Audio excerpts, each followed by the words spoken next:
Bom, nessa manhã, eu confesso que eu decidi mudar o tema. Espero que os irmãos não se importem.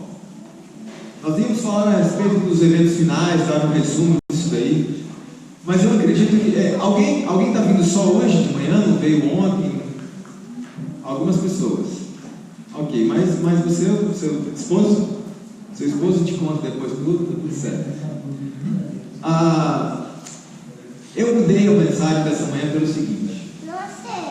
Ontem nós tivemos uma tarde muito intensa, sim ou não? Amanhã também, mas uma tarde especial, foi muito forte. Foi uma mensagem muito séria para nós. E hoje pela manhã eu mudei minha mensagem e eu gostaria de trazer para vocês a recompensa.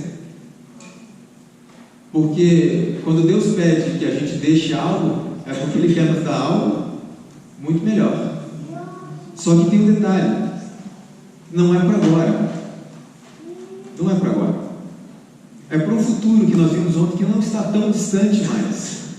Irmãos, do outro lado do mundo tem pessoas que estão perdendo as suas vidas para ir à igreja. Sabia disso? Na Nigéria, alguns anos atrás, um grupo de cristãos estava reunido num culto de Páscoa numa igreja, e a igreja veio abaixo, porque alguns radicais, alguns extremistas tinham colocado bombas ali, e todos os cristãos naquela igreja morreram naquele desabamento. Eu pergunto a vocês, o que vocês acham que os outros cristãos fizeram? Bom, olha o que aconteceu com os nossos irmãos, e é melhor a gente não ir mais para a igreja. Você acha que foi isso? Eles reconstruíram a igreja e continuam se reunindo. E a pergunta que eu faço é: será que se eu soubesse que para ir à igreja eu estaria arriscando a minha vida, eu iria? E aí medite, qual é a desculpa que você tem para não ir à igreja? Estou cansado? Está chovendo? Está frio? Trabalhei o dia inteiro? Enquanto nossos irmãos do outro lado do mundo, irmãos, a única preocupação deles é: será que eu vou voltar para casa? Ou vou morrer no caminho? E mesmo assim, eles não. Por quê? Porque eles entenderam uma coisa. Eles entenderam que há uma recompensa para nós. Há ouro, há riqueza, sim ou não, prometido? Mas não é para agora. É lá na frente. E o que eles querem? Eles querem Cristo. Só isso. Irmãos, eu tenho amigos que viajam pelo mundo pregando. Como eu disse a um irmão aqui ontem, o irmão disse assim: essas mensagens têm que ser pregadas pelo mundo inteiro, a igreja precisa despertar. E eu disse a ele: fica tranquilo, isso está acontecendo. E nós temos, digamos assim, uma rede de relacionamentos e contatos de pessoas que fazem o mesmo trabalho que eu faço em várias partes do mundo. Isso nunca aconteceu antes, irmãos.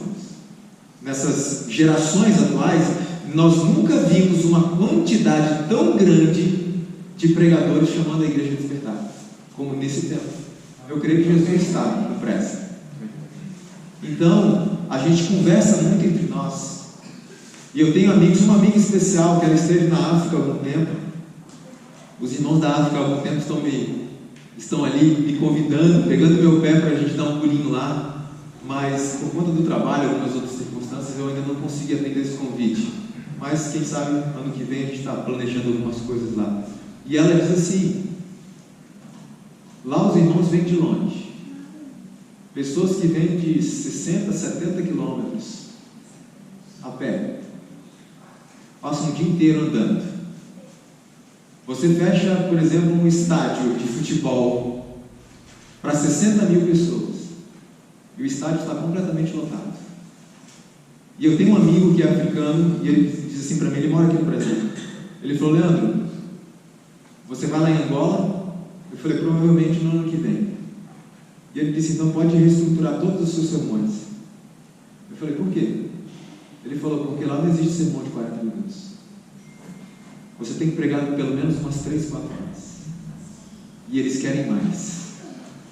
E uma dessas amigas minhas que esteve lá me disse: a gente prega o dia inteiro e eles querem mais. E muitas vezes eles se sentam em troncos de árvores, se sentam ao chão, mas eles querem mais. Sabe por que eu acredito que isso acontece, irmãos? Porque essas pessoas, muitas delas não têm nada. E ela se apega à única coisa que vale a pena, que é Cristo Jesus. Sabe qual é o nosso problema muitas vezes aqui no Ocidente?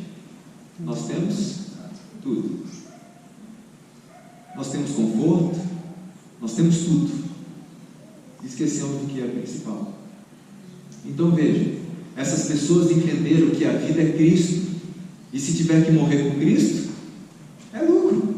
Eu quero apenas ir à igreja, eu quero apenas estar com Cristo. E eu recebo muitos e-mails diariamente de irmãos nossos da área.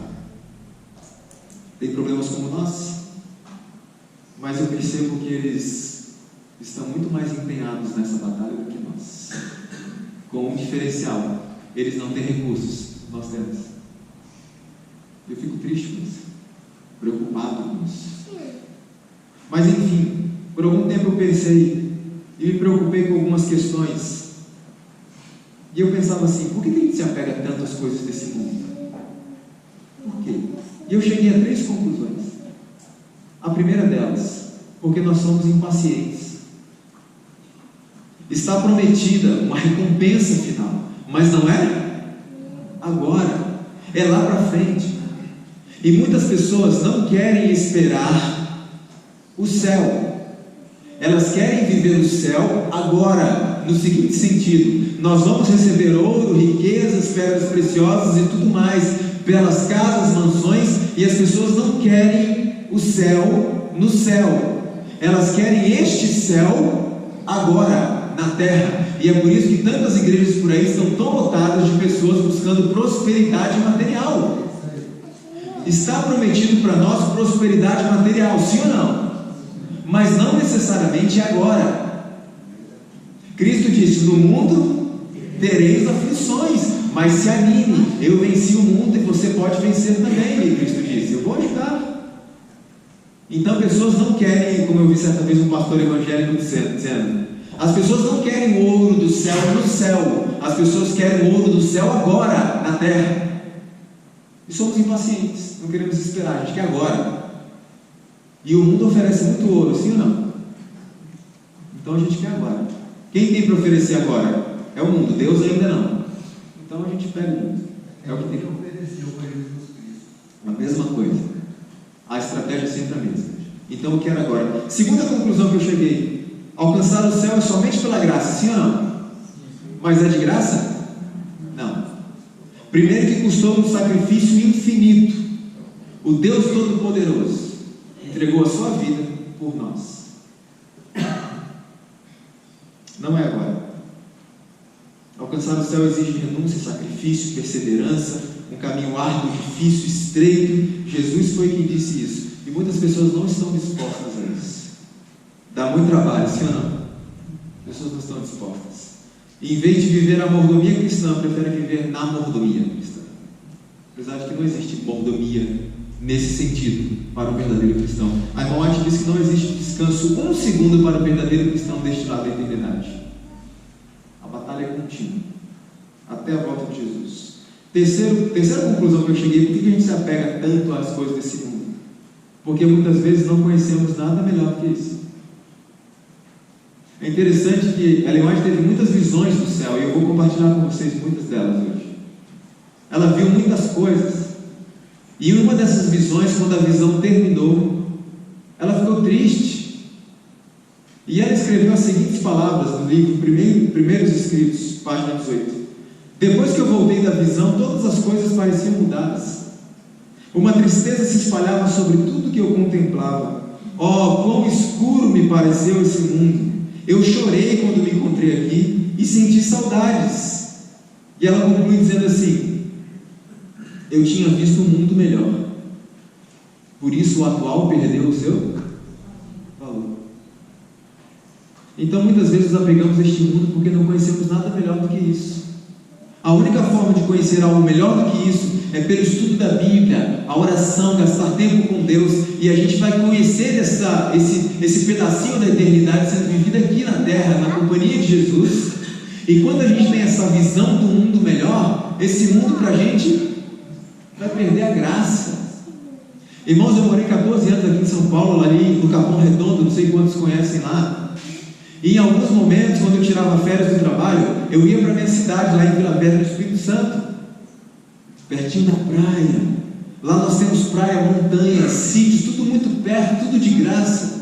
Um lugar lindo, né? Sei que eu sou suspeito de dizer, mas aqueles que conhecem, um lugar lindo demais. E nós íamos tirar férias lá. E aqui no Capão Redondo nós não morávamos num lugar muito bonito, não. E eu pergunto, como você acha que era o nosso sentimento quando as férias acabavam e a gente voltava para cá? Depois de passear naqueles lugares paradisíacos, pegava o ônibus de volta, e quando começava a entrar na Marginal Tietê, começava a olhar aquele monte de prédio, ia chegando, e chegava no Capão Redondo. Passei um período maravilhoso morando num oásis, que era o NASP, né, lá dentro, um oásis. Mas eu passei uma grande temporada morando fora, trabalhando fora, metrôs e trens e ônibus, e 6 horas por dia eu gastava dentro de uma condição para ir voltar ao trabalho. Como você acha que eu me sentia? Depois de ter passado tempo num lugar tão gostoso. Foi assim que a gente se sentiu. Agora imagina você passar um tempo no céu e ter que voltar para a terra. Em visão, né? Obviamente. E ter que voltar para esse mundo. E como que era como que era a sociedade no tempo dela em relação a hoje? Olha que naquele tempo não era tão ruim assim. E ela disse: fiquei triste, chorei, senti saudade, eu vi um mundo melhor. Esse mundo aqui perdeu a graça. Quando nós contemplarmos esse mundo melhor, irmãos, o nosso emprego será apenas uma forma de subsistência. Porque eu quero Cristo. Cristo para mim em primeiro lugar.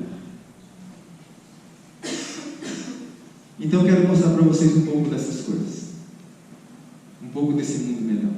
E eu convido os irmãos a abrir a Bíblia comigo. Do Evangelho de João. Ontem, João capítulo 14. Ontem nós apresentamos a guerra, a batalha. Pelo menos um pedacinho dela, porque será muito maior do que isso. E hoje eu quero apresentar para vocês a recompensa final.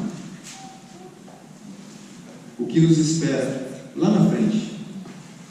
O Evangelho de João capítulo 14, um texto muito conhecido que nós sabemos de cor.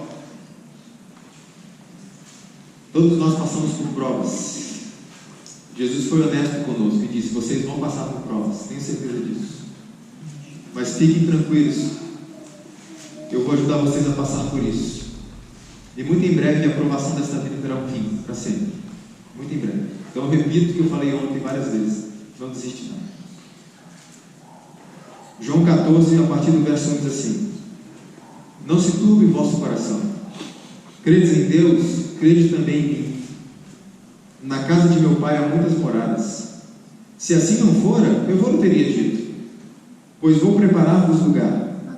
E quando eu for e vos preparar lugar, voltarei e vos receberei para mim mesmo, para que onde eu estou, estejais vós também. O que me chama a atenção nesse texto, eu não sei se você prestou atenção nisso. O verso 2 diz assim: na casa de meu pai. Qual é o verbo aqui? Está no passado, presente ou futuro? Na casa do meu pai? Passado, presente ou futuro? Presente. Sabe o que significa, irmãos? Que as casas já estão prontas. Jesus não disse: vou preparar casas. Ele disse: na casa do meu pai há moradas. Cristo disse: eu estou indo para preparar o lugar de vocês, a vaga de vocês, porque as mansões, as casas já estão prontas, só esperando por nós. E lembre-se, nós não vamos ficar no céu. É só um período de férias, enquanto a nossa casa está sendo reconstruída. Nós vamos voltar para cá. Essa aqui é a nossa casa.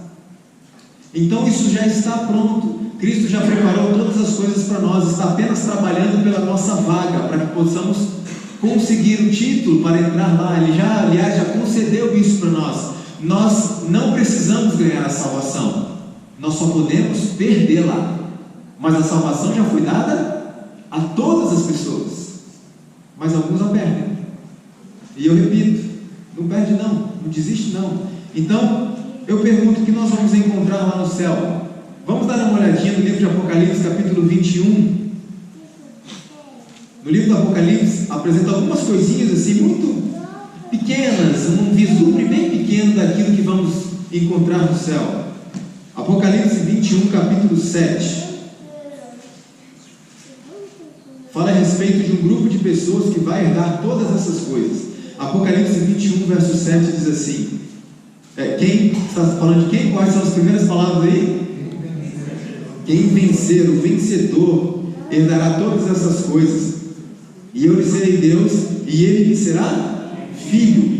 Que coisas são essas que o vencedor herdará? Quer ver só? Capítulo 3 de Apocalipse. Algumas dessas coisas que o vencedor irá herdar.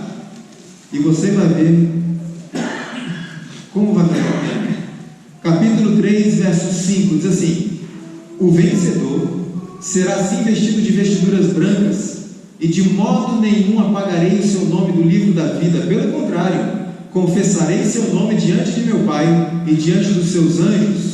Dá uma olhada no verso 12. A mesma expressão, ao vencedor, falo-ei em coluna do santuário do meu Deus, e daí jamais sairá. Gravarei também sobre ele o nome do meu Deus, o nome da cidade do meu Deus, a nova Jerusalém que desce do céu, vinda da parte do meu Deus, e o meu novo nome. Verso 21. Ao vencedor dar-lhe-ei sentar-se comigo no meu trono, assim como também eu venci e me sentei com meu Pai no seu trono. Por que sentar-se com Cristo no trono? Porque nós vamos passar 1000 anos participando do julgamento. E nós vamos entender o porquê, os porquês da vida, e vamos entender por que as pessoas que não estão lá, por que elas não estão lá? Por que se perderam? Cristo vai nos explicar detalhadamente. Lembre-se, irmãos, nós vamos analisar os registros daqueles que se perderam. Por que só deles? Por que não vamos examinar os registros dos salvos? Porque os pecados dos salvos foram perdoados, apagados no juízo, e para Deus esses pecados nunca existiram. Acabou, não tem que examinar a vida de um salvo, porque os salvos nunca pecaram. Vocês entendem? Entendem o conceito do perdoar e esquecer? Então, salvos para Deus, eles nunca pecaram. Então vamos examinar os registros daqueles que se perderam. Então lembre-se disso. Se você está vivendo uma vida que te envergonha e sentindo o desejo de desistir porque está muito difícil a vida cristã, e se você está sendo tentado a pensar que Deus não aceita mais, por mais longe que você tenha ido, Deus não vai te aceitar mais. Lembre-se, Deus pode te dar uma folha em branco hoje. E o que você fez para trás é como se você nunca tivesse feito. Então não desiste não. Eu vou repetir isso várias vezes. Não desiste não. Então o vencedor herdará todas estas coisas, e mais algumas delas. E aqui diz que é o vencedor. E vencer o quê? Vencedor do quê? Existe uma guerra, uma batalha, sim, mas o vencedor do quê? Alguns podem pensar, aquele que vencer Satanás. Irmãos, nós não temos nenhuma possibilidade de vencer Satanás. Não temos poder para isso. É só Cristo que pode. Vencer o que então? Vencer a nós mesmos. É esse o vencedor, aquele que vencer a si mesmo, vencer o seu próprio eu. Esse herdará todas as coisas. É fácil vencer a nós mesmos?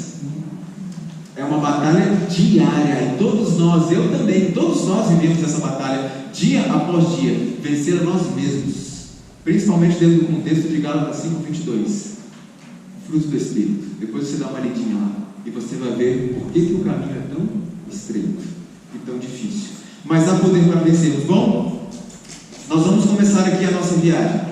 Eu não vou projetar os textos hoje, eu quero que você preste bastante atenção. Não vou citar todas as fontes para te ganhar tempo, ok? Tudo que eu ler aqui está escrito no Espírito de Profecia. Depois eu posso disponibilizar tudo isso para vocês por e-mail, tá bom? Para vocês poderem estudar isso em casa. E eu já proponho aos irmãos que adquiram ou baixem da internet, que está disponível gratuitamente no site do Centro Ellen White, o livro Visões do Céu, que é uma compilação dos escritos de Ellen White sobre o que ela viu do céu.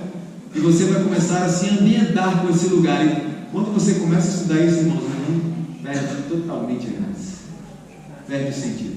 E você começa a ansiar por esse dia. E vamos ver algumas das coisas hoje. Primeiro ponto, a nossa viagem começa num momento que não é muito bom.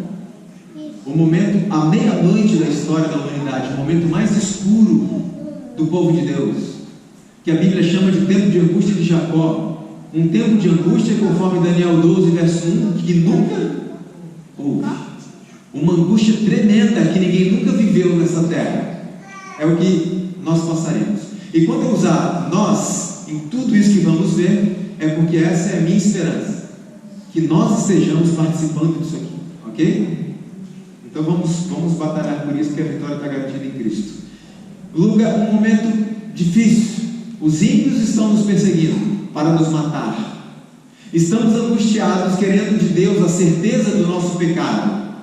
Angústia de Jacó. A paz com Deus. Será que meus pecados foram perdoados? Será que meus pecados foram apagados? Estaremos numa angústia muito profunda. E é nesse momento que Cristo se manifesta para buscar o seu povo. Irmãos, eu não sei se alguém aqui sofre de enxaqueca. Eu não sofro disso. Mas uma pessoa que sofre de enxaqueca, eu pergunto, qual é a sensação quando aquilo passa? Como que é a sensação quando você acorda de manhã e passou? Agora imagina nós estarmos vivendo a situação mais difícil, muito pior do que qualquer enxaqueca na história do povo de Deus. E nesse momento você olha para o céu e vê uma pequena nuvem branca do tamanho da metade da mão de um homem. E imediatamente você e eu entendemos o que é aquela nuvem branca. Imagina qual é a sensação. Passou. Acabou. E a irmã White relata que olharemos para o céu e aquela nuvem começa a aumentar, aumentar, aumentar.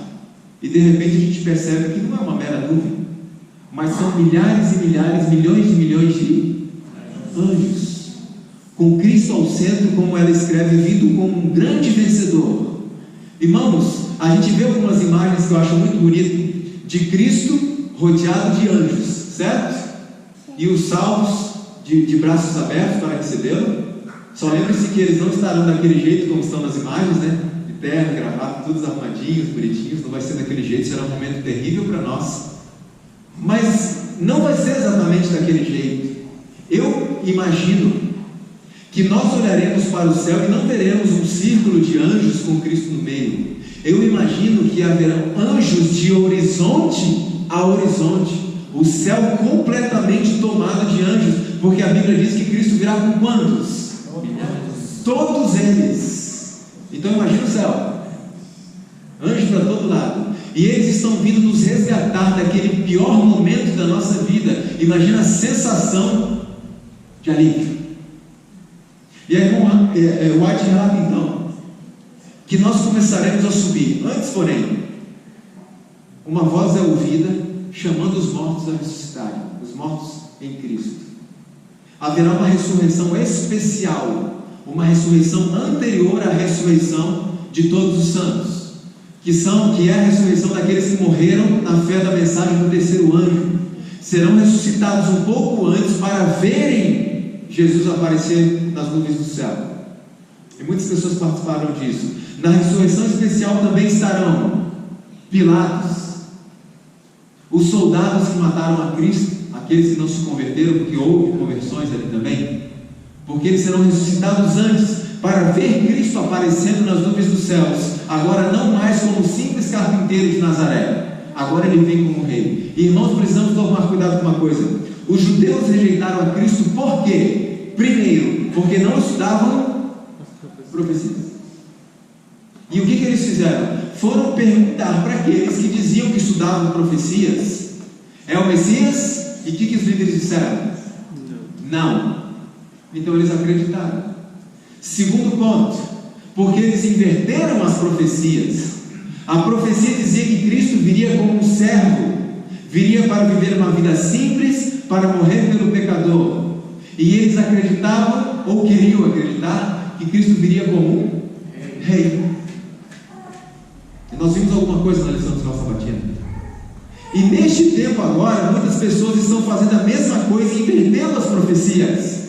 acreditando então que Cristo virá como um servo, como uma pessoa humilde para salvar as pessoas. Só que dessa vez, irmão, ele virá como?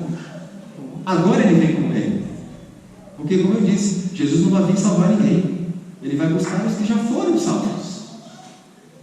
Então temos que cuidar com isso. E a irmã White relata que ele virá como um grande vencedor à frente dos seus anjos. Os mortos serão ressuscitados, vão se unir a nós que estamos vivos, e juntos começaremos a subir. Eu não sei como é que vai ser isso, eu só sei que vai ser bom. E diz que nós vamos passar um tempo ascendendo até a cidade santa. Quanto tempo? 7 dias ascendendo. E eu não sei, eu não tenho nenhum texto, irmãos, para mostrar para vocês. E eu não gosto muito de especular. Eu gosto de imaginar como ser humano algumas coisas. Mas a pessoa, não há problema você imaginar coisas que não foram reveladas, como será e tal. O problema é que tem muitas pessoas que pegam coisas que não foram reveladas, especulam de tal forma que começam a arranjar briga entre os irmãos. Então eu gosto de imaginar algumas coisas, mas não vou muito fundo naquilo que Deus não nos revelou. Algumas pessoas acreditam, e eu creio que faz muito sentido isso, e pode até ter algum fundamento, e eu não conheço, pode ter algum. E dizem que 7 dias, por quê? Nós lembramos que Daniel fez uma oração a Deus, e um anjo apareceu a Daniel e disse assim: Daniel, no princípio das suas súplicas foi-me dada a ordem, e eu vim. Eu pergunto, qual foi a velocidade que esse anjo veio?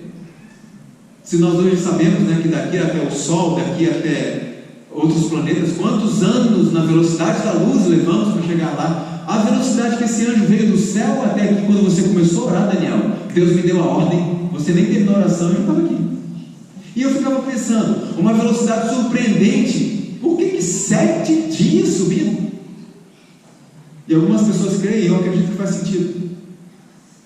Porque nenhuma pessoa entrará no céu sem ter guardado um sábado. Eu creio que pode ser isso, sim. Fazendo a conta também, né?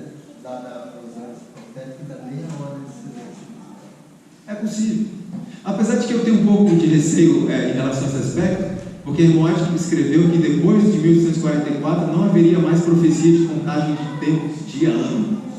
Então por isso que eu tenho receio desses cálculos pós 1844. Mas é interessante, pode ser isso também. Então veja, mas o que eu acho mais bonito disso, é que irmão White relata que nesses 7 dias que vamos subindo, nós vamos passar, imagine a cena, vamos passar ao lado de um planeta habitado, e nós sabemos que tem outros planetas que são habitados, não são por essas coisinhas que a indústria do cinema prega, são seres humanos perfeitos que não caíram em pecado. E essas pessoas vão ver aquela comitiva passando, como se estivesse passando na porta da sua casa, sabe? E o que elas vão fazer? Vamos lá? Vamos lá juntos? E eles vão entrar no meio de nós, e vamos passar por outro planeta, e outros vão ver, olha lá, eles estão vindo, e vão entrar no meio de nós, e aquela comitiva vai começar a crescer, crescer, crescer, e vamos ascender na cidade santa, até chegarmos ao céu. E é relatado o seguinte, que quando chegarmos ao céu, o próprio Jesus vai abrir as portas da cidade para nós. Quando entrarmos na cidade santa, os santos serão organizados num quadrado perfeito, com Cristo ao centro.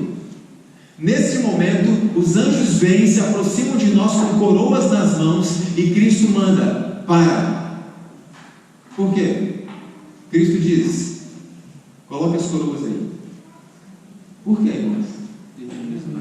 Porque Ele próprio vai colocar uma coroa na cabeça de cada um dos seus filhos.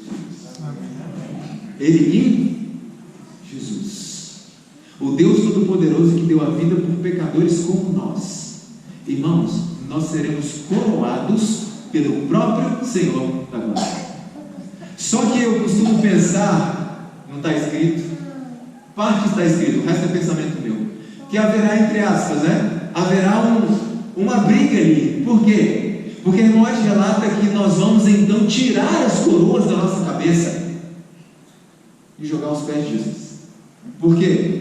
Pelo senso que nós teremos da nossa indignidade. Não, Senhor, que isso? Não mereço isso. E a briga que eu falo, não é uma brincadeira.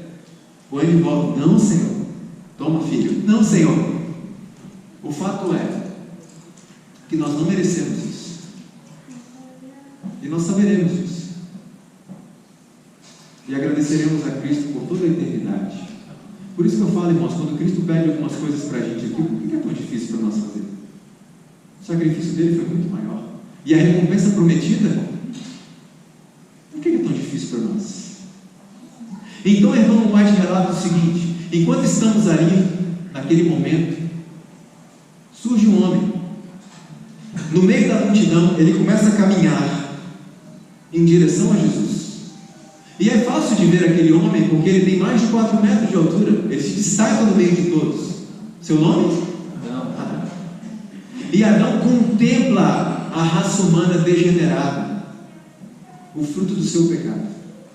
Irmãos, Adão passou quase 1000 anos de sofrimento intenso nessa terra, observando os frutos do seu próprio pecado.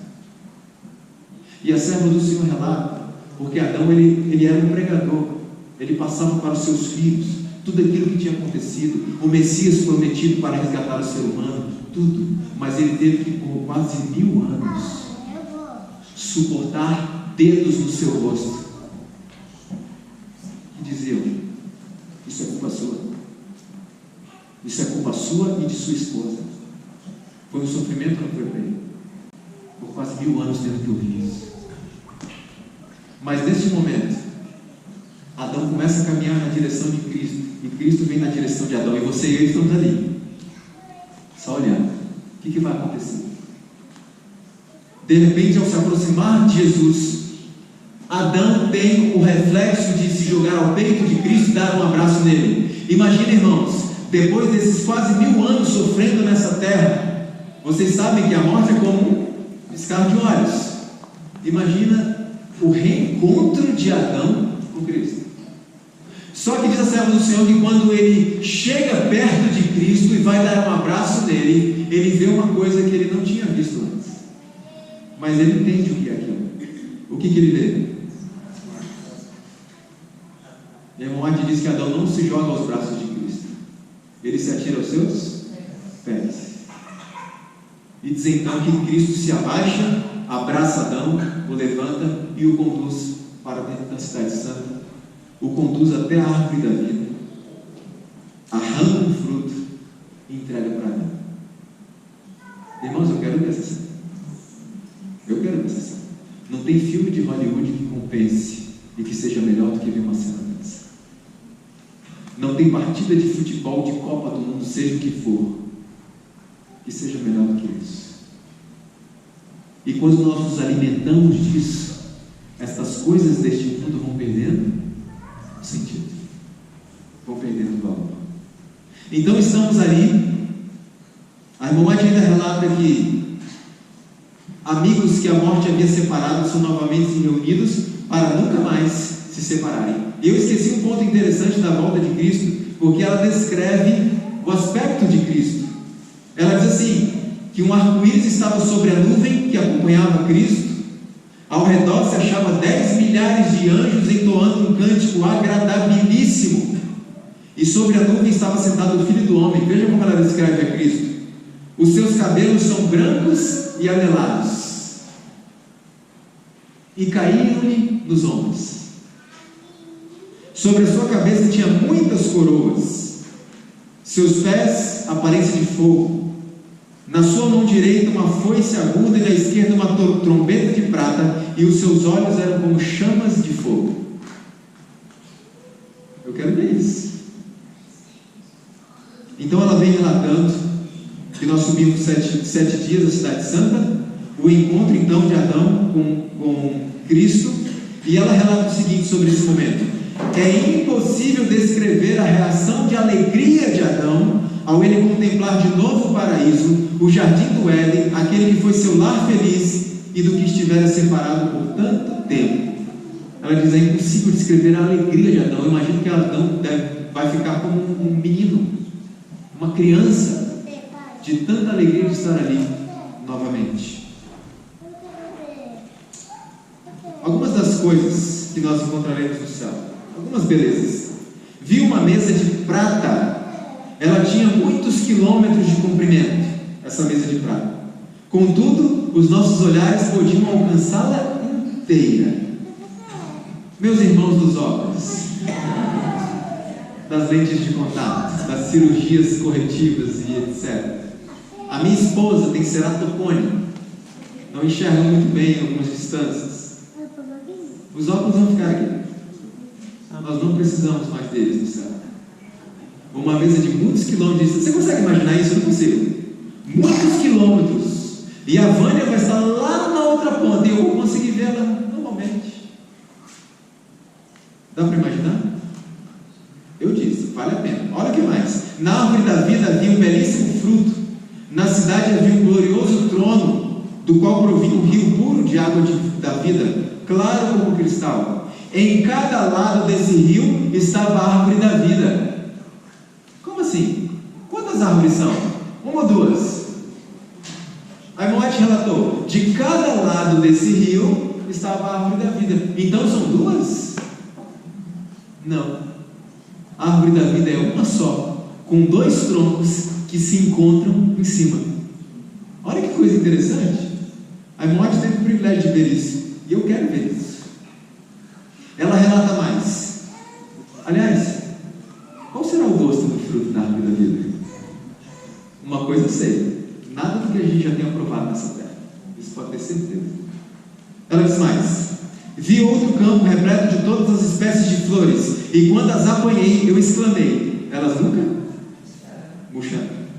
Em seguida vi um campo de relva alta, olha isso aqui, cujo belíssimo aspecto causava admiração. Por quê? Porque era uma vegetação viva e tinha reflexos de prata e de ouro quando se agitava. Entramos então num campo cheio de todas as espécies de animais: o leão, o cordeiro, o leopardo, o lobo, todos juntos em perfeita união. Passamos pelo meio deles e pacificamente nos acompanharam. Irmãos, o mais perto que nós chegamos desses bichinhos aqui é dentro de um lugar que eu sinceramente acho um absurdo, chamado zoológico. Por que eu acho um absurdo? Porque para mim o zoológico é um local onde animais estão sofrendo, presos para a diversão do ser humano. Simples assim. Tomar seu ambiente. Exatamente. Isso é um zoológico, para que possamos nos divertir, apreciar ali, quando aqueles pobres animais deveriam estar onde? Livres, no seu habitat natural. E aí eu pergunto uma coisa para os irmãos. Muita gente pergunta às crianças, né? Que bichinho você quer ter no céu? Vamos ser sinceros? Todos nós queremos ter os nossos bichinhos. Sim ou não? São só as crianças. Eu quero ter o meu bicho, você quer ter o seu bicho. E no céu nós poderemos brincar com leões. A minha esposa sonha em ter ela acha lindo aquele tigre branco, sabe? Ela quer ter um. E ela vai ter. O lobo, o leopardo, o cordeiro, todos vão viver juntos. Vimos a grande cidade com 12 fundamentos e 12 pedras, ou melhor, 12 portas, 3 de cada lado, e um anjo em cada porta. Vi ali casas belíssimas que tinham aparência de prata, apoiadas por 4 colunas cravadas de pérolas preciosas. Que casa é essa? É a sua. É a minha. Casas belíssimas. Como eu disse ontem, por que Deus vai dar tanta prosperidade material para essas pessoas? Porque elas não ligam para a prosperidade material. Porque para elas, como eu disse, o viver é Cristo. Elas querem o céu por causa de Cristo, não querem saber de prata, ouro, tanto faz. Eles amam a Cristo. Lembram da história de Jó? Jó era um homem extremamente rico, mais rico dali, e perdeu tudo, inclusive os filhos. 10 filhos mortos no mesmo dia. Você consegue imaginar isso?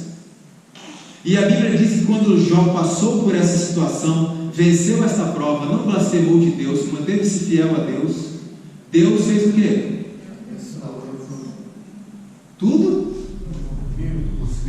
Muito mais do que ele tinha antes. E alguns dizem, está vendo? Aqui ó, a barganha, ele foi fiel e Deus deu muito mais. E eu pergunto, por que Deus deu muito mais para ele? Porque Jó deu uma prova para todo o universo que ele não dava a mínima para as riquezas, que ele tinha amor a Deus.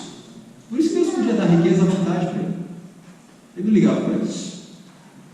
Então Deus vai dar esse prêmio, esse presentinho para essas pessoas que o amam. E mais algumas coisas veremos no céu.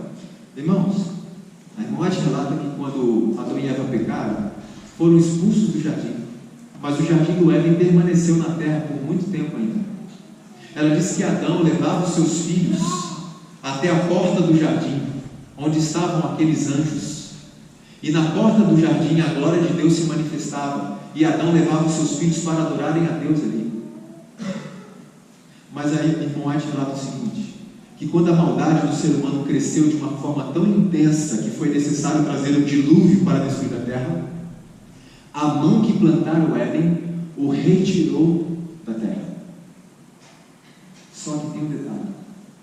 Ela diz que na terra restaurada, o novo Éden será muito mais bonito.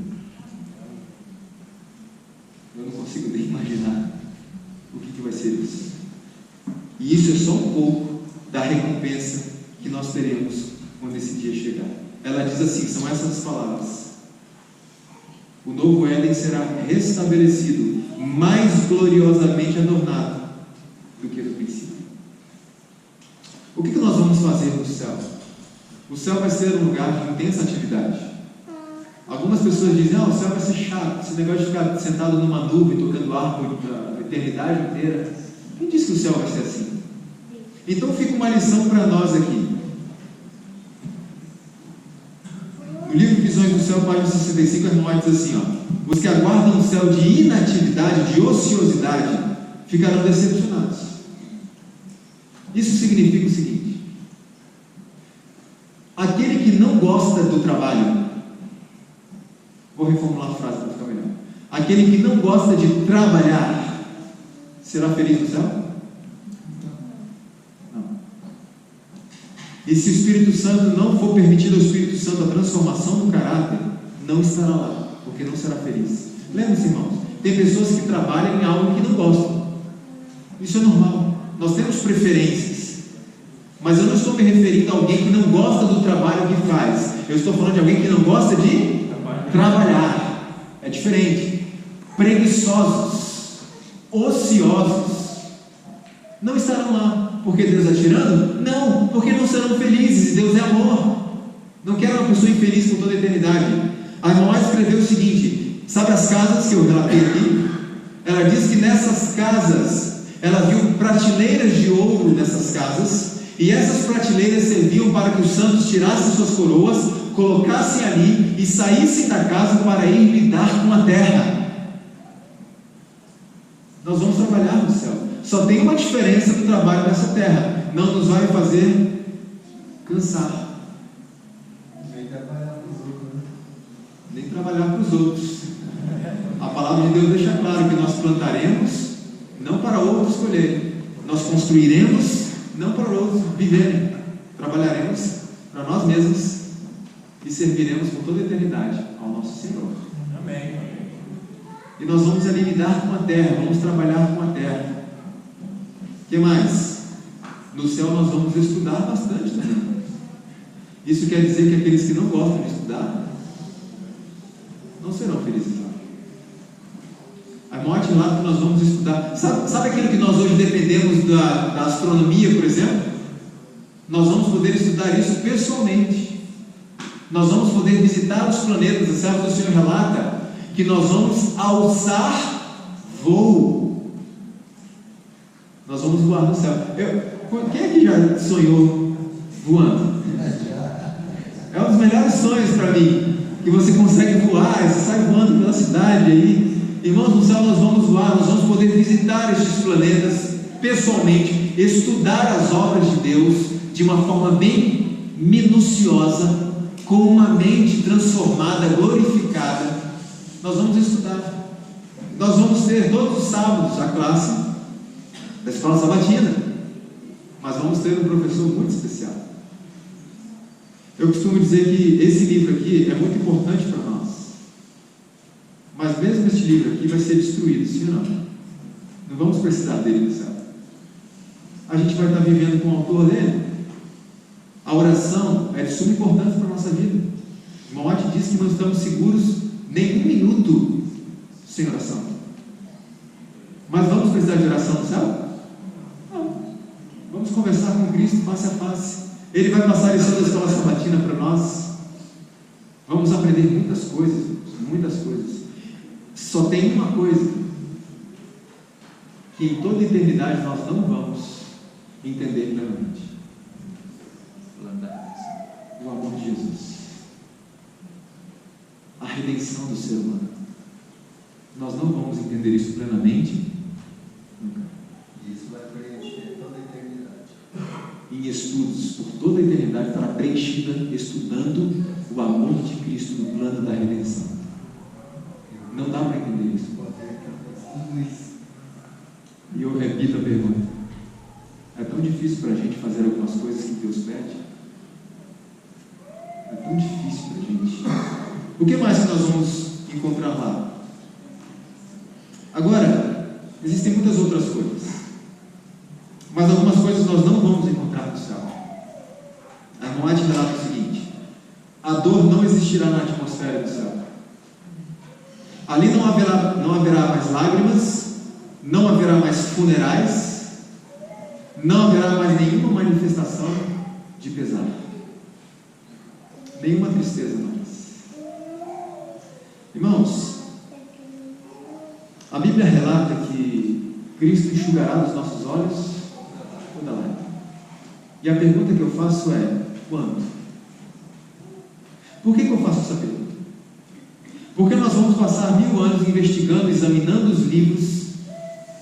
Imagine que um ente muito querido meu se perdeu, e eu vou passar 1000 anos analisando aquilo, inclusive a vida desse ente querido meu que se perdeu. Eu pergunto: isso vai ser alegre para mim? Vou ficar radiante? Não. Eu creio que eu vou ficar triste com aquilo. E eu acredito que eu posso até chorar com aquilo. Mas, Leandro, a Bíblia diz que Cristo enxugará dos olhos toda lágrima. Sim, a pergunta é: quando? Depois dos 1000 anos, a cidade santa descerá, e os ímpios ressuscitados irão cercar a cidade santa para tomá-la. Coitados.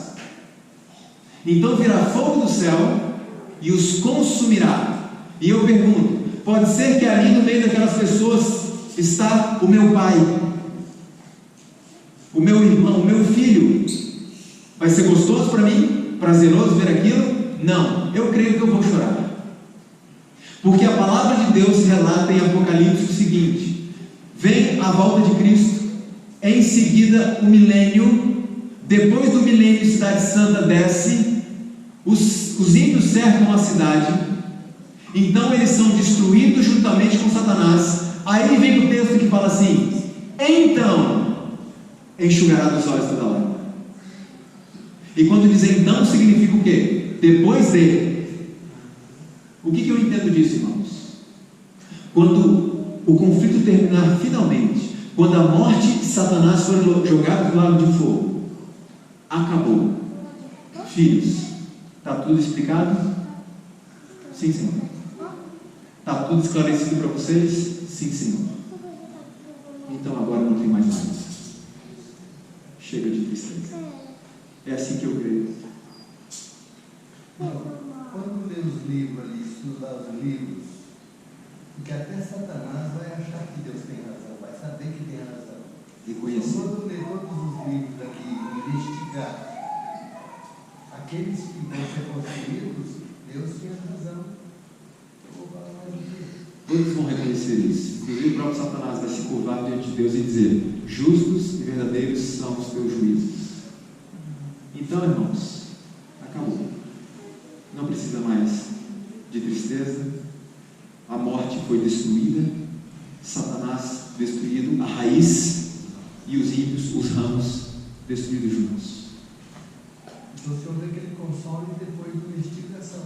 Sim. Depois de tudo esclarecido, que Deus é esse? Ele precisa explicar para nós alguma coisa? Ele tem essa obrigação? Mas ele registrou para poder nos esclarecer. Esse é o Deus justo, transparente, a quem servimos. E E a serva do Senhor diz mais, ela fala: todas as perplexidades da nossa vida serão então explicadas. Onde para nós apareciam apenas confusão e decepção, propósitos frustrados, planos subvertidos, ver-se há um propósito grandioso, predominante, vitorioso. Ali Jesus vai nos explicar as misteriosas providências pelas quais Ele nos conduziu neste mundo, a fim de aprimorar o nosso caráter. E ela diz que quando Cristo explicar, nós vamos entender. E se nós víssemos, irmãos, o futuro como Cristo vê, nós escolheríamos exatamente o que Ele escolhe para nós. Nós não entendemos algumas coisas, mas existe um hino muito antigo da igreja que diz assim: um dia Ele esclarecerá. Então não temos respostas para tudo, mas tenha fé, confie que Deus está à frente e um dia Ele vai explicar. O que mais que não vai existir no céu? Ninguém vai necessitar ou desejar repouso. Nunca, aliás, não haverá cansaço em fazer a vontade de Deus. Ouviu isso? Não haverá cansaço em fazer a vontade de Deus. Significa o seguinte: aqueles que estarão no céu serão aqueles que aqui na terra não se cansaram do quê? De fazer a vontade de Deus. Porque aqueles que se cansaram de fazer a vontade de Deus e desejaram fazer ou partiram para fazer seus próprios gostos, não serão felizes no céu. Por isso não estarão. Outra coisa: não haverá cansaço em oferecer louvor ao nome de Cristo. O que isso traz lição para mim? Aqueles que estarão lá, irmãos, serão aqueles que não têm como seu companheiro mais íntimo ao ir para a igreja o relógio. Porque eles não se cansam de oferecer louvores a Deus, não se cansam de estar na casa de Deus. Eles não se cansam. É o melhor lugar do mundo para eles, a casa do seu melhor amigo. Um dia eu estava pregando numa igreja do Brasil e o sermão tinha passado um pouco do horário costumeiro. Aliás, como ontem, né? Tinha passado um pouco do horário costumeiro. Eu acabei a minha mensagem, uma irmã iria cantar e eu disse: irmã, você vai cantar? O que a irmã fez? A reação dela imediata foi olhar para trás. Para onde? Para o relógio. Eu disse: irmã, esqueça o relógio, venha cantar. A irmã veio cantar. Irmãos, por que somos assim? Porque a gente vem à casa do Senhor já com horário marcado para ir embora, enquanto do outro lado do mundo nossos irmãos passam o dia inteiro na igreja e no final do dia eles querem mais. Essas pessoas que não se cansam de estar na casa de Deus estarão no céu pela graça do Senhor, porque será um prazer para eles estarem por toda a eternidade em culto de adoração a Deus. Então pense na sua vida, reveja alguns dos conceitos e peça misericórdia a Deus se a casa do Senhor para você não dá nenhum prazer. O que mais? Os princípios egoístas exercidos na terra não são os princípios que vão prevalecer no céu. Todos os homens estão em pé de igualdade no céu. E nós temos que exercitar isso quando? Agora. E se não exercitarmos isso, irmãos, não estaremos lá, porque nós seremos causadores de intrigas entre irmãos. A irmã White relata que muitas pessoas não estarão no céu. Aqueles que não estarão no céu não estarão porque realmente eles não desejam aquilo, e permitir que tais pessoas estejam no céu significa levar Lúcifer de volta, e Deus não vai deixar isso. Por isso que Cristo está dizendo: filho, o seu caráter tem que ser moldado completamente agora, e eu posso fazer isso. Me deixa fazer isso, cumpra as condições, apenas faça o que eu pedi para você fazer. Porque aquelas pessoas que fazem acepções de pessoas não podem estar lá, porque farão a mesma coisa no céu e vão estragar o céu. Lembre-se disso, todos nós diante de Deus somos o quê? Iguais. E temos que nos tratar com respeito. Não importa se é um pastor, Não importa se é o zelador da igreja. Para Deus, são iguais. A única diferença é a responsabilidade que foi colocada. E aí o julgamento vai ser diferente. Tenha certeza disso. Funções diferentes. As funções são diferentes. Mas como pessoas somos todos iguais e devemos nos tratar com o mesmo respeito, com a mesma honra, com o mesmo amor, com a mesma educação, com a mesma gentileza. Porque muitas vezes eu tenho observado por onde eu viajo, que certas pessoas despertam um sentimento de quase reverência nos irmãos, enquanto outras são desprezadas. Cuidado com isso, não são os princípios do céu. Ellen White certa vez foi acusada, até hoje ela é acusada na verdade, de racista, porque naquela época ela deu alguns conselhos em relação a julgo desigual, porque vivia-se um período, uma circunstância muito complicada para certos tipos de casamento. Era uma circunstância específica daquela época, e ela deu um conselho, e as pessoas disseram, ela é uma racista. Eu vou ler algo que ela escreveu, você me responde se ela é racista, ou era racista. Ela escreveu assim: o nome do negro está escrito no livro da vida, junto do nome do branco. Parece uma afirmação racista para você? Ela diz mais: o nascimento, a posição, a nacionalidade ou a cor não podem elevar nem degradar os homens. O caráter é que faz o homem. Se um pele vermelha, se um chinês, se um africano rende o coração a Deus em obediência e fé, Jesus não o ama menos por causa da sua cor. Racista? Não. Bom, nós vimos um pouco daquilo que nós vamos ver no céu. Agora eu pergunto, quem que nós vamos encontrar? Vimos algo do que vamos encontrar no céu. Mas agora a pergunta é, quem nós vamos encontrar lá? Que pessoas vamos encontrar lá? Foi nos revelado. Os discípulos de Jesus. Nós vamos conhecê-los. Irmãos, uma das minhas maiores ansiedades e curiosidades, porque no céu eu quero ver alguns reencontros. Alguns reencontros. E um dos reencontros que eu estou mais ansioso para ver é o reencontro de Jesus com os seus discípulos. Pode imaginar isso? Jesus com os seus 12. Eu queria ver Paulo e Estevão. Paulo e Estevão. Eu quero ver Isaías e Manassés. Paulo administrou a morte de Estevão e os dois vão estar lá. Irmãos, tem um encontro especial que eu quero muito ver, além desse dos discípulos. Tem uma amiga minha que fala assim que eu vou ficar enciumada. Mas por quê? Imagine só, os 12 discípulos, lembre-se, irmão, Judas se perdeu, mas foi substituído. Esses 12 homens não vão sair do pé de Jesus. Eles vão ficar ali grudados em Jesus o tempo inteiro. Eu quero ter um tempo para falar com Jesus. Ele falou, amiga, fica tranquilo. Nós vamos ter tempo, não é o problema no céu. Nós vamos ter uma eternidade para isso. Mas irmãos, imagina Jesus se reencontrando com seus discípulos. Ou melhor, os discípulos se reencontrando com o seu mestre. Que momento vai ser esse? Agora um encontro, irmãos. Além do de Paulo e Estevão, além do de Isaías com Manassés, um dos encontros que eu mais espero ver é de Daniel e Nabucodonosor. Por que esse é um encontro, um dos que eu mais espero ver? Porque, irmãos,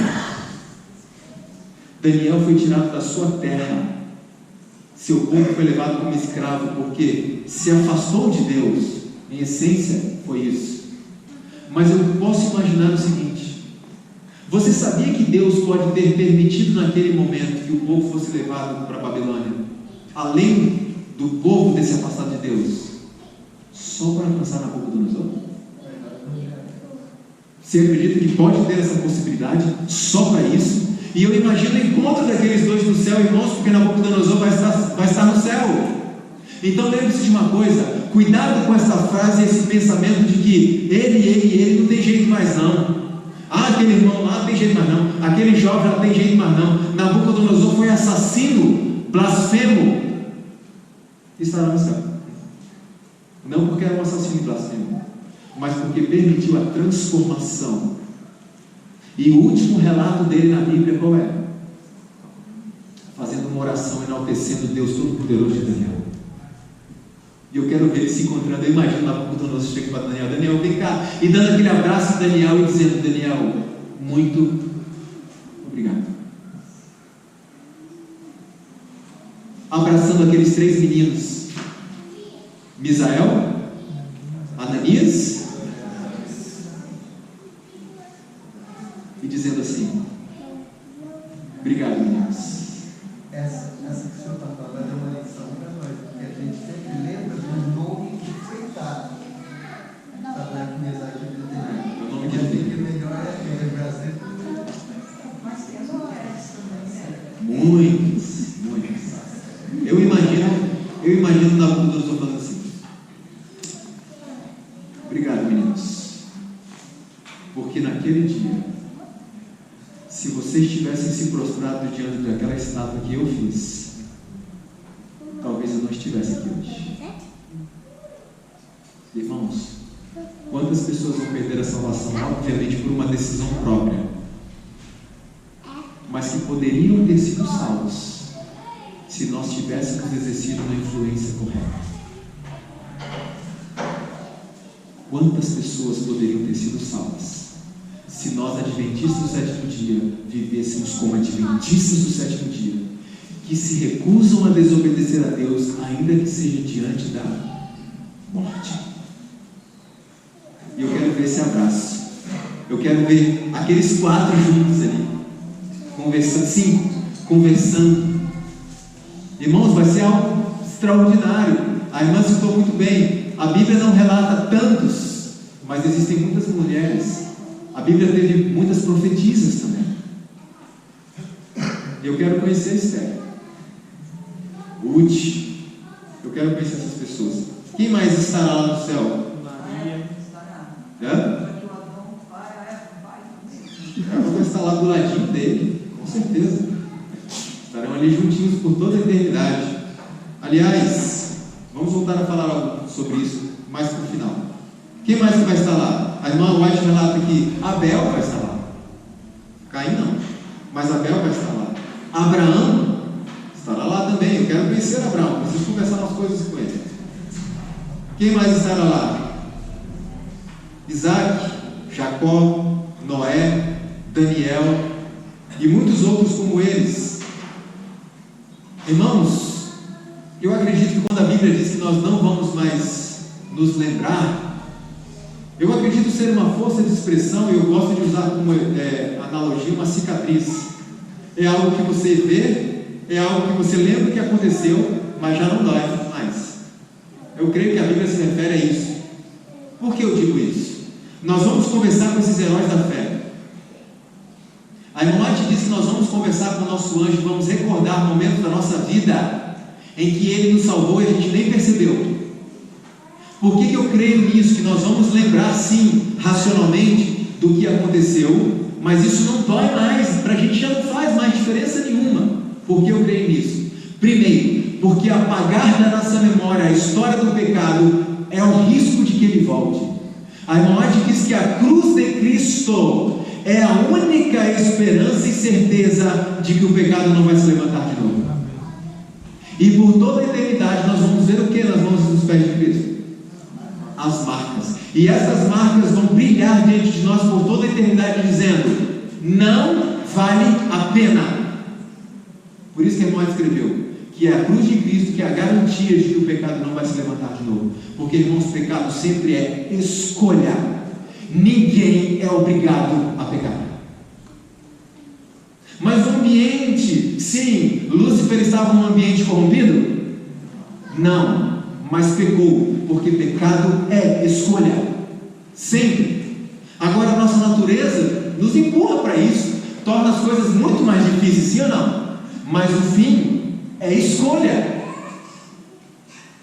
Cristo viveu num ambiente propício a ser santo? Pecou?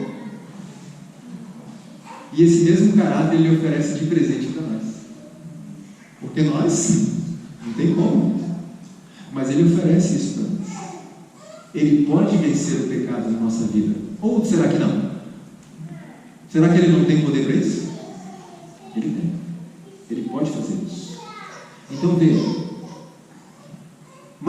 quem que nós vamos encontrar no céu? Ah, tem alguns que já estão lá, esperando a gente. Quem?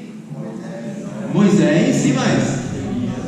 Enoque, Elias, e muitos que ressuscitaram com Cristo, testemunharam pela cidade, depois ascenderam com Ele aos céus. Existem pessoas lá ansiosas, esperando a gente chegar. Agora olha que interessante o que é dito de Enoque, irmãos. Patriarcas e Profetas, página 8 e 7. Durante 300 anos Enoque estivera procurando pureza de alma. Durante 300 anos Enoque estava procurando e buscando pureza de alma, para que pudesse estar em harmonia com o céu. Durante 3 séculos andara com Deus, dia após dia, almejaram uma união mais íntima com Deus. Cada vez mais estreita se tornara a sua comunhão, até que Deus o tomou para si. O andar com Deus durante tanto tempo praticado na terra continuou, e ele passou pelas portas da santa cidade, o primeiro dentre os homens a entrar ali. Durante 300 anos Enoque estava buscando a pureza de alma e o caráter de Cristo em sua vida. E, irmãos, existe uma inversão de valores tão perigosa em nosso meio hoje, que buscar pureza de alma, buscar ser santo, a santidade bíblica, parece que é pecado. E a pessoa que busca a santidade hoje é vista com desconfiança. Enquanto Cristo diz, sede santos. E hoje parece que ser santo é pecado, é feio, é errado. Lembre-se, irmãos, não estou falando da santidade farisaica, eu estou falando da santidade bíblica, a separação do mundo, mas com o fruto do Espírito. E parece que é errado. Eu nasci na igreja, eu nasci em 1981. Desde os 11 anos de idade, sempre trabalhei muito na igreja, na área de música especial. Naquele tempo, irmãos, nós, adolescentes, crianças, olhávamos para o ancião da igreja, sabe aquele ancião consagrado? Sabe que a gente usa essa expressão? Aquele homem consagrado. A gente queria ser como ele. A igreja admirava essas pessoas. Tipo Tiago White. Quando uma pessoa era assim na igreja, consagrado, era aquele irmão que se convidava para orar junto. Eu preciso de um conselho. Até os jovens procuravam aquele ancião, aquele irmão consagrado. Hoje, irmãos, quando há uma pessoa consagrada na igreja, ela é vista com desconfiança. As pessoas olham, está querendo ser melhor do que os outros. Como é que você sabe? Você conhece o coração? Está querendo ser mais santo, está querendo se salvar por obras. Como é que você sabe? Você conhece o coração? E se ele só está querendo ser fiel porque ele ama Deus? Não podemos deixar que essa inversão de valores prevaleça sobre esta igreja, porque Deus diz, eu quero um povo santo, a santidade bíblica, e Ele pode fazer isso por nós. E Enoque passou 300 anos buscando essa santidade aos pés de Cristo, em Cristo, não em si mesmo, não nas suas obras.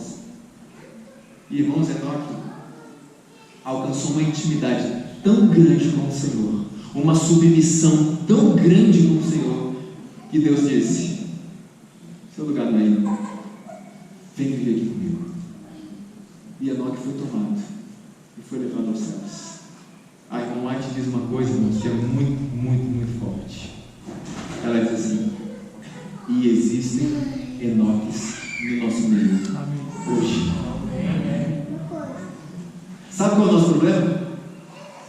O nosso problema é que nós queremos fazer a análise. E a gente olha e pensa, quem que é o Enoque? Quem é o Enoque da igreja? Será que é ele? Quem que é o Enoque? E a gente esquece que essa análise é de quem? É Deus que sabe quem é. Porque os verdadeiros Enoques que estão no nosso meio, irmãos, a última coisa que eles se consideram é o quê? Enoques, santos, perfeitos. Há pessoas em nosso meio que são como Enoque, sim, íntimas de Deus, obedecem estritamente ao Senhor e são amáveis com as pessoas, são mansos, Eles têm o caráter de Cristo neles implantado. Eles estão entre nós. Mas essas pessoas nunca dirão isso, que são assim. Se você perguntar, se Deus permitisse que a gente encontrasse um e soubesse quem é, e perguntasse: irmão, você é um Enoque? Você ouvia a resposta: eu sou um pecador. Aliás, como disse Paulo, eu sou o pior deles. Então lembre-se disso: quando alguém bate no peito e se acha santo demais, tem um problema sério. Porque quando a porta da graça fechar, os santos passarão pelo tempo de angústia, já estão com a salvação garantida. E qual é a preocupação deles? Será? Eles se sentem tão indignos que eles são tentados a crer: não tem como eu estar salvo. Mas existem Enoques entre nós. E nossa situação é melhor do que a de Elias ainda. Sabe por quê? Porque Elias, em desespero, se escondeu e disse: Senhor, só sobrou eu. E Deus disse: ainda tem 7.000 Elias. Por que nós estamos numa situação muito melhor do que a de Elias? Porque eu creio que temos mais do que 7.000. Eles estão entre nós. Em todas as igrejas existem Enoques. E eu quero ser um deles. Que Deus nos faça um deles. Mas lembre-se, os verdadeiros Enoques nunca dirão isso. Eles sempre buscam mais e mais e mais.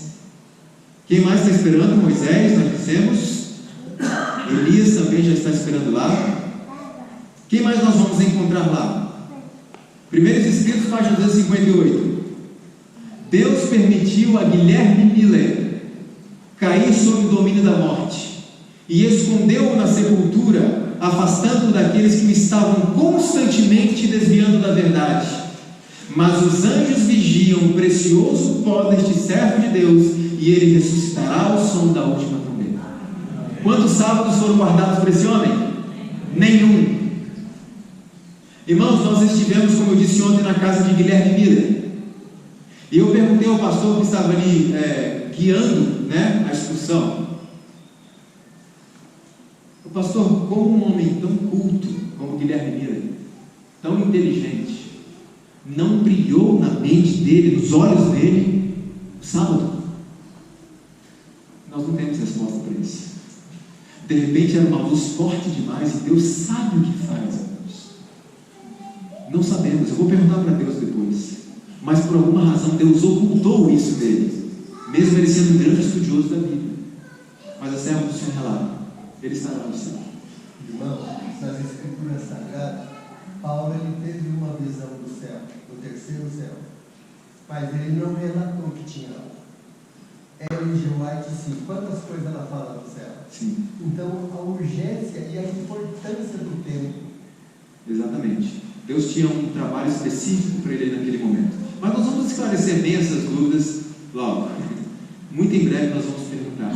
Irmãos, é impossível descrever a sensação de estar lá e de conhecer o lugar onde tudo começou. E uma das coisas que eu comentei ali foi o seguinte: olha o que Deus pode fazer por meio de um homem que entrega a sua vida plenamente a Deus para o serviço. Porque naquela fazendinha no interior dos Estados Unidos, aquele homenzinho ali, entregue nas mãos de Deus, se transformou, sabe o quê? Escolas, hospitais, igrejas espalhados por todo o planeta. Guilherme Miller não faz ideia do que aconteceu depois que ele morreu. Era um homem que era fechado. Era um homem que tinha algumas dificuldades. Era um capitão de exército, era um juiz de paz. Ele tinha algumas outras funções, mas foi usado por Deus, com o conhecimento que adquiriu. E, irmãos, quando eu leio esse texto aqui, que anjos velam o precioso pó desse servo de Deus, um dos momentos mais emocionantes da minha vida foi estar de pé diante da sepultura de Guilherme Miller. Porque toda vez que eu leio isso agora, eu lembro que eu estive lá. E enquanto minha esposa e eu caminhávamos por aquele cemitério, e olhávamos aquelas sepulturas, e ali estava Guilherme Miller, ali estava a sepultura de Lúcia, sua esposa, e outros mais da família. Nós ficávamos observando e imaginando a cena de Cristo voltando. E uma pergunta que minha esposa e eu fizemos um ao outro foi: Qual dessas vai abrir na primeira ressurreição?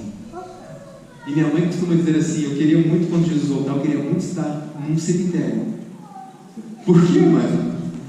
Ela, porque eu quero ver essa cena da sepultura se abrindo. Irmãos, estivemos também na sepultura de Ellen White. Está ali Ellen, Tiago, os seus 3 filhos.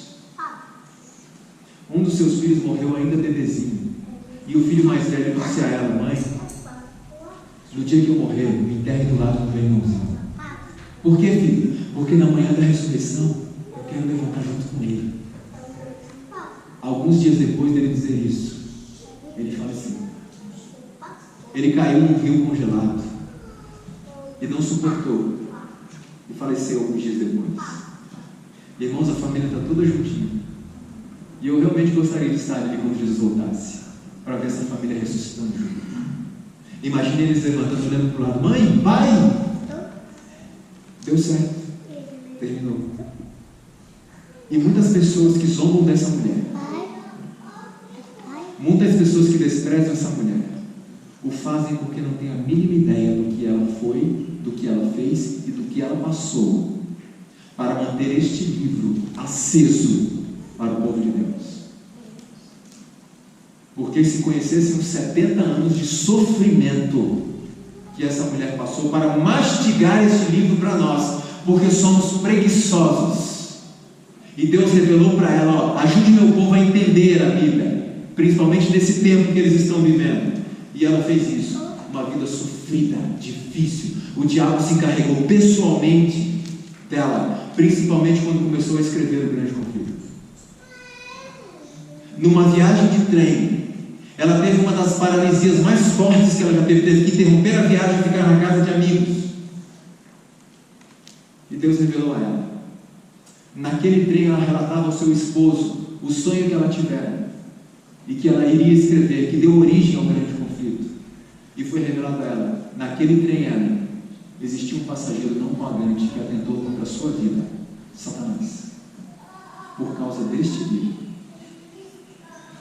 As pessoas não podem saber, ela não pode escrever isso. Irmãos, o Grande Conflito é o livro que Satanás mais teme e odeia. Eu pergunto: somos soldados de uma guerra. Se você soubesse que o exército inimigo tem um medo absurdo de determinada arma, eu pergunto: qual arma você usar? É o raciocínio lógico. Então, irmãos, dos livros que a serva do Senhor escreveu, que devemos espalhar por este planeta, o principal é o Grande Conflito. Integrão, não resumido. Coloque este livro na mão do povo. A família inteira da minha esposa é fruto de um comportor que bateu na porta do meu sogro, católico, e entregou um Grande Conflito. E uma família inteira convertida ao Senhor. Esse é o livro que ele mais tem. E eu quero ver a cena dessas pessoas ressuscitando. Eu sei que eu não vou ver, estaremos escondidos por aí. Mas eu quero conversar um pouco com a Ellen White no céu. Tem muitas coisas a conversar com ela. Eu quero dar um abraço nela. Quem mais? Todo aquele que se humilhar como uma criancinha e receber a palavra de Deus e ela obedecer com a simplicidade de uma criança, vai estar no céu. Como é que é a simplicidade de uma criança? Vamos falar de uma criança ideal. Papai mandou? Eu não entendo nada, mas se papai mandou, eu vou fazer. Essa é a simplicidade da criança. É aquele que dorme no mar com uma tempestade e confia. Porque o papai está dirigindo o barco. É isso. Quem mais? Os que vencem o mundo, a carne e o diabo serão os agraciados que receberão os selos de Deus. Olha o que mais, irmãos. Jesus subiu para o Pai como representante da raça humana, e Deus levará os que refletem a imagem de Cristo. Essa é enorme. É enorme. Mas como eu disse, parece possível? Parece impossível para nós. Mas se Deus diz que pode fazer isso em nós, Ele pode. Precisamos apenas permitir que Ele faça esse trabalho. Haverá muitos no céu os quais seus vizinhos supunham que não estariam lá. Vamos ter surpresas no céu. Pessoas que a gente acreditava que jamais estariam no céu. Nabucodonosor é um deles. Manassés é outro. Manassés queimou seus filhos. Em honra a Deus dos pagãos, queimou seus próprios filhos. Vai estar no céu. Em contrapartida, pessoas que a gente tinha certeza que estariam no céu e não estarão. E nós vamos examinar os livros e entender por quê. O principal motivo, irmãos, de pessoas que de repente consideramos como sagrados, porque só vemos o exterior, não conhecemos o coração, é porque essas pessoas reformaram o exterior, mas não o espírito. Como eu costumo dizer, eu sou vegetariano há anos, eu vivo no campo, mas tenho conhecido muitos vegetarianos arrogantes, presunçosos, ofensivos, grossos, sem nenhuma mansidão, sem nenhum amor pelo próximo. Aí ele dá mostra. Agora o diabo é mais perigoso quando ele é disfarçado. Exatamente. O que resolve? Então muitas pessoas que viram, nossa, esse irmão é perfeito, olha, não está no céu por quê? E você vai ver, o coração não foi transformado. Por exemplo, você é vegetariano? Ótimo, essa é a vontade de Deus. A alimentação simples e natural é a vontade de Deus, isso precisa ficar claro. Mas eu pergunto, como é que você trata a sua esposa em casa?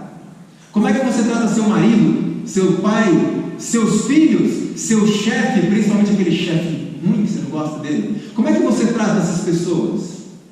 Ah, mas eu sou vegetariano. Esse é o problema. E em contrapartida, muitas pessoas dizem assim: ah, ser vegetariano e ser desse jeito, não adianta. São os dois extremos. Satanista também é vegetariano. Também. Então muitas pessoas dizem assim: bom, eu tenho um vizinho, ele é vegetariano, ele é isso, ele é aquilo, mas olha como ele é um vizinho grosso. Então não adianta nada. Ei, quem disse? Isso é uma estratégia satânica. Satanás usa pessoas assim para estragar e manchar a mensagem de saúde. E as pessoas começam a achar que ser vegetariano é ser grosso. E se afastam da mensagem. Essas pessoas vão pagar o preço também? Vão, porque elas têm luz.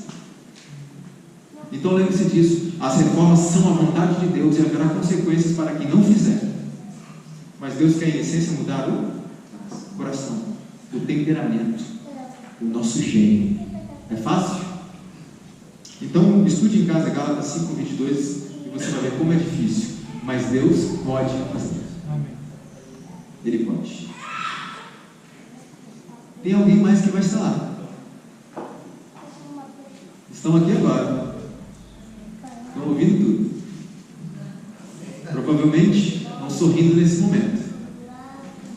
E estão muito atentos, porque quando esses momentos acontecem, eles ficam assim: vai, aceita, aceita. Vocês não fazem ideia do que tem preparado para vocês.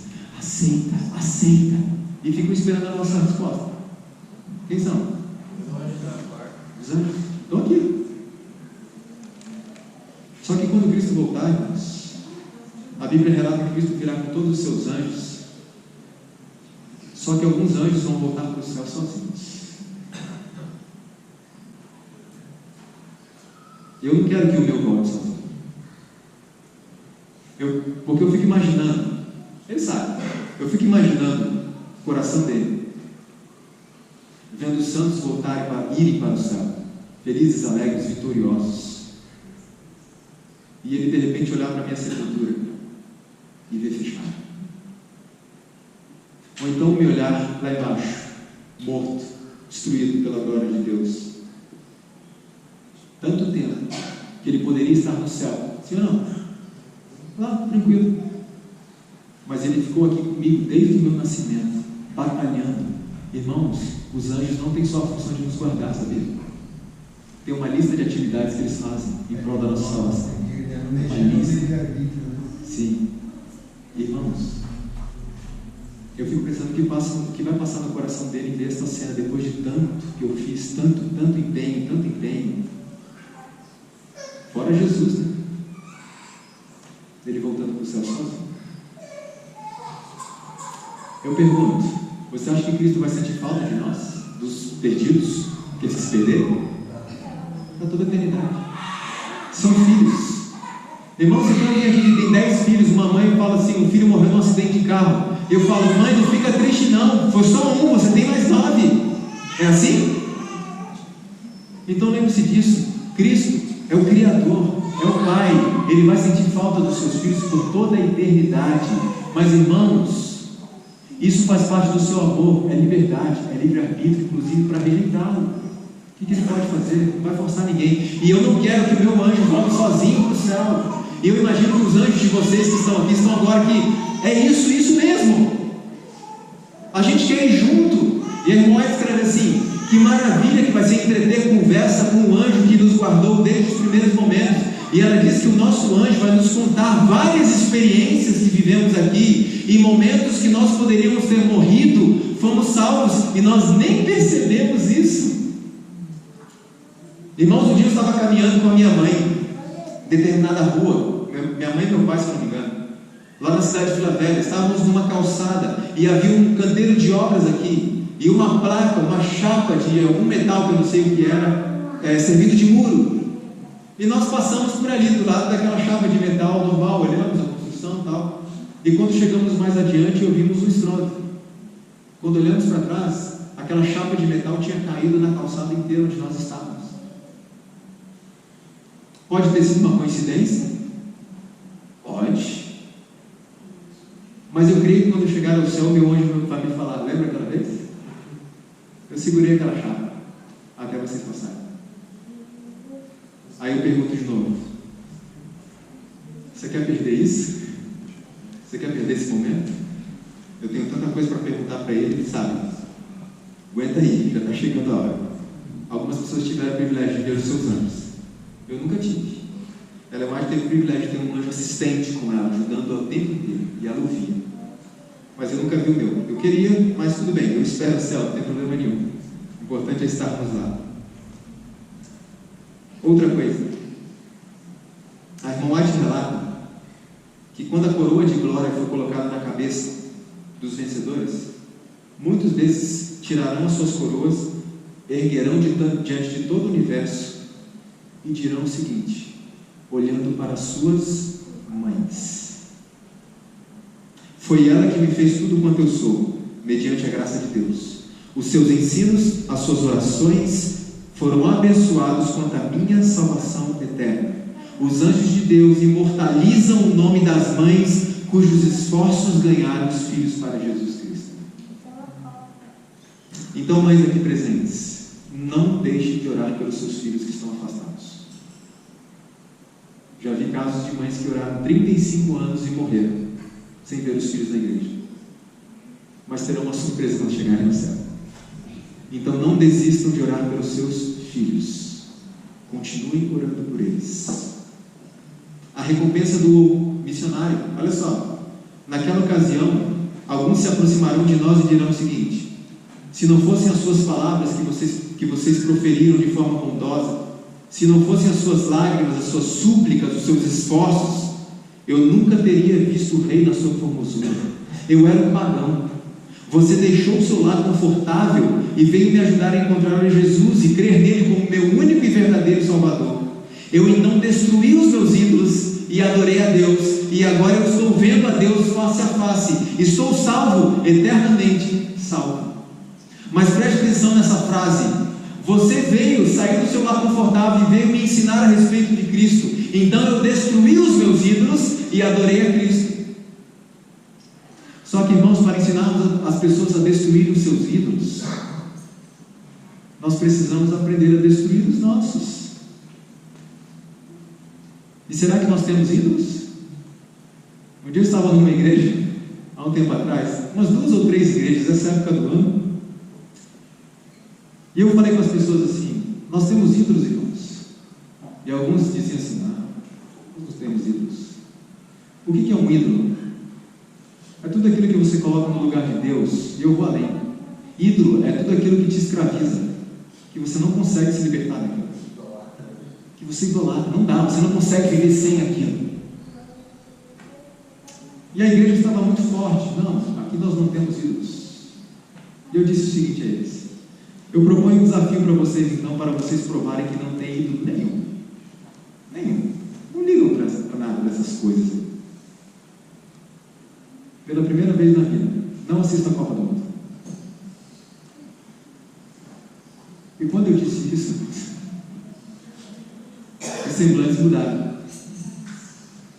Por quê? Ué, se não é um ídolo, tanto faz assistir ou não, então assiste para provar que não é um ídolo.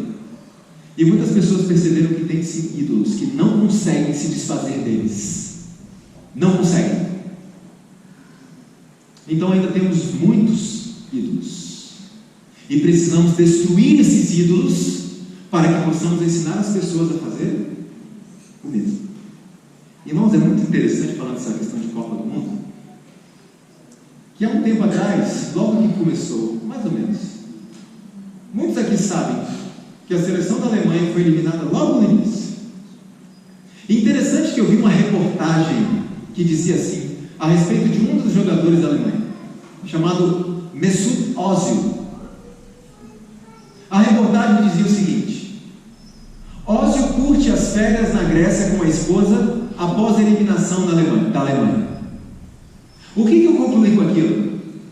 Que enquanto muitas pessoas que não têm dinheiro, que não têm nada, estão aqui chorando, desesperadas, se matando porque o Brasil perdeu a Copa, porque não sei quem perdeu a Copa, estes ídolos não estão dando a mínima. E quando uma seleção é eliminada hoje, no dia seguinte, os seus ídolos estão curtindo as férias por aí com o seu dinheiro, enquanto as pessoas estão, o Brasil saiu, o Brasil perdeu, que desespero. E mesmo sendo patriota nessa terra aqui, e vou além. Por favor, tire essa ideia de que patriotismo é torcer por um time de futebol. Tire essa ideia de que patriotismo é isso. Ser patriota, ser um cidadão, é não furar fila. Ser cidadão é não levar o seu avô para o banco para poder usufruir do benefício do idoso, para ele fazer um serviço para você. Quando eu trabalhava na Universidade Federal, tinha uma placa nos locais de atendimento escrito: alunos acompanhados dos avós não terão prioridade de atendimento.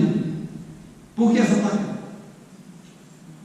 Porque tinha pessoas ali que não eram cidadãos, estavam bancando espertos, e são essas mesmas pessoas que vão para a rua protestar contra o quê? Contra a desonestidade do governo. Isso é ser patriota e honrar o nosso país. Não é torcer por um time. Então, irmãos, precisamos destruir esses ídolos e nos alimentar de Deus e das coisas do céu. E à medida que fazemos isso, essas coisas vão perder o sentido para nós. Agora, quem não vamos encontrar no céu? Algumas pessoas não vamos encontrar Caim no céu. A irmã White diz que ele se tornou o chefe de uma linhagem de pecadores tão ousados, e a influência deles fez com que o planeta tivesse que ser destruído pelo dilúvio. A influência de um homem que não se submeteu ao Senhor. Flávio José, o historiador hebreu, ele disse que Caim e a sua turma ensinavam pessoas a cometer crimes. Eles davam treinamento nessa área. Quem mais nós não vamos encontrar lá? A mulher de Ló. A mulher de Ló sabia que se olhasse para trás ia morrer? E olhou por quê? Porque ela não teve força espiritual. A serva do Senhor disse que ela achou que Deus foi injusto, porque ela tinha conquistado tantas coisas lá e Deus mandou ela largar isso e ir embora. Então ela diz: a mulher de Ló não era digna da vida que Deus estava preservando. Ela não queria a vida, ela queria as coisas daquela cidade. E morreu, sem salvação. Quem mais que nós não vamos encontrar no céu? Saul tinha tudo para ser o grande herói da festa, não? Tinha tudo. Não vamos encontrar Saul no céu. E a irmã White diz que Saul, mesmo no seu afastamento de Deus, ele ainda tinha oportunidade de conversão, mas ele quebrou o último laço com Deus. Ele pecou contra o Espírito Santo em que momento? Quando ele foi consultar aquela médium. Ela diz: naquele momento ele pecou contra o Espírito Santo. E, irmãos, pecado contra o Espírito Santo significa o quê? Porta da graça fechada, está perdido. Naquele momento Saul já era um homem perdido, acabou. E alguns pensam assim: não, mas isso eu estou tranquilo, porque eu não vou consultar médium, eu não vou espiritismo, essas coisas. Então pergunta pergunto a você, o que você está assistindo na televisão dentro de casa? Porque muitos de nós estamos em sessões espíritas dentro do nosso lar. Não se engane, dentro do nosso lar. Mas isso é um assunto para outra oportunidade. Quem mais? Aqueles que desprezarem e negligenciarem as ordens de Deus estarão perdidos como Judas e Satanás. Judas também não estará no céu. Judas se perdeu. Daqui a alguns dias eu vou publicar no meu canal do YouTube um sermão que nós fizemos nos Estados Unidos sobre a história de Judas. Dá uma olhadinha lá, porque isso é muito sério, irmãos, muito sério. Herodes não estará no céu. Herodias, sua mulher, também não.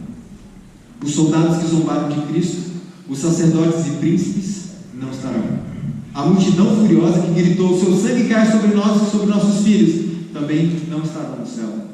Nero, que Ellen White chama de monstro de crueldade, também não estará no céu, bem como a sua mãe, que fez dele o que ele era. Ela diz que fez dele uma pessoa cuja obra, os resultados de sua obra, fizeram o mundo tremer. Nero dava festas em seus palácios, irmãos. E sabe como é que ele fazia a iluminação do palácio dele, das festas dele? Cristãos amarrados às colunas, pegando fogo. Era a iluminação das festas dele. Mas não se arrependeu, porque se tivesse arrependido, estaria no céu como Nabucodonosor. Quem mais não estará no céu? Satanás. Nunca mais. Satanás será destruído, o último a ser destruído, e nunca mais o veremos de novo. Amém?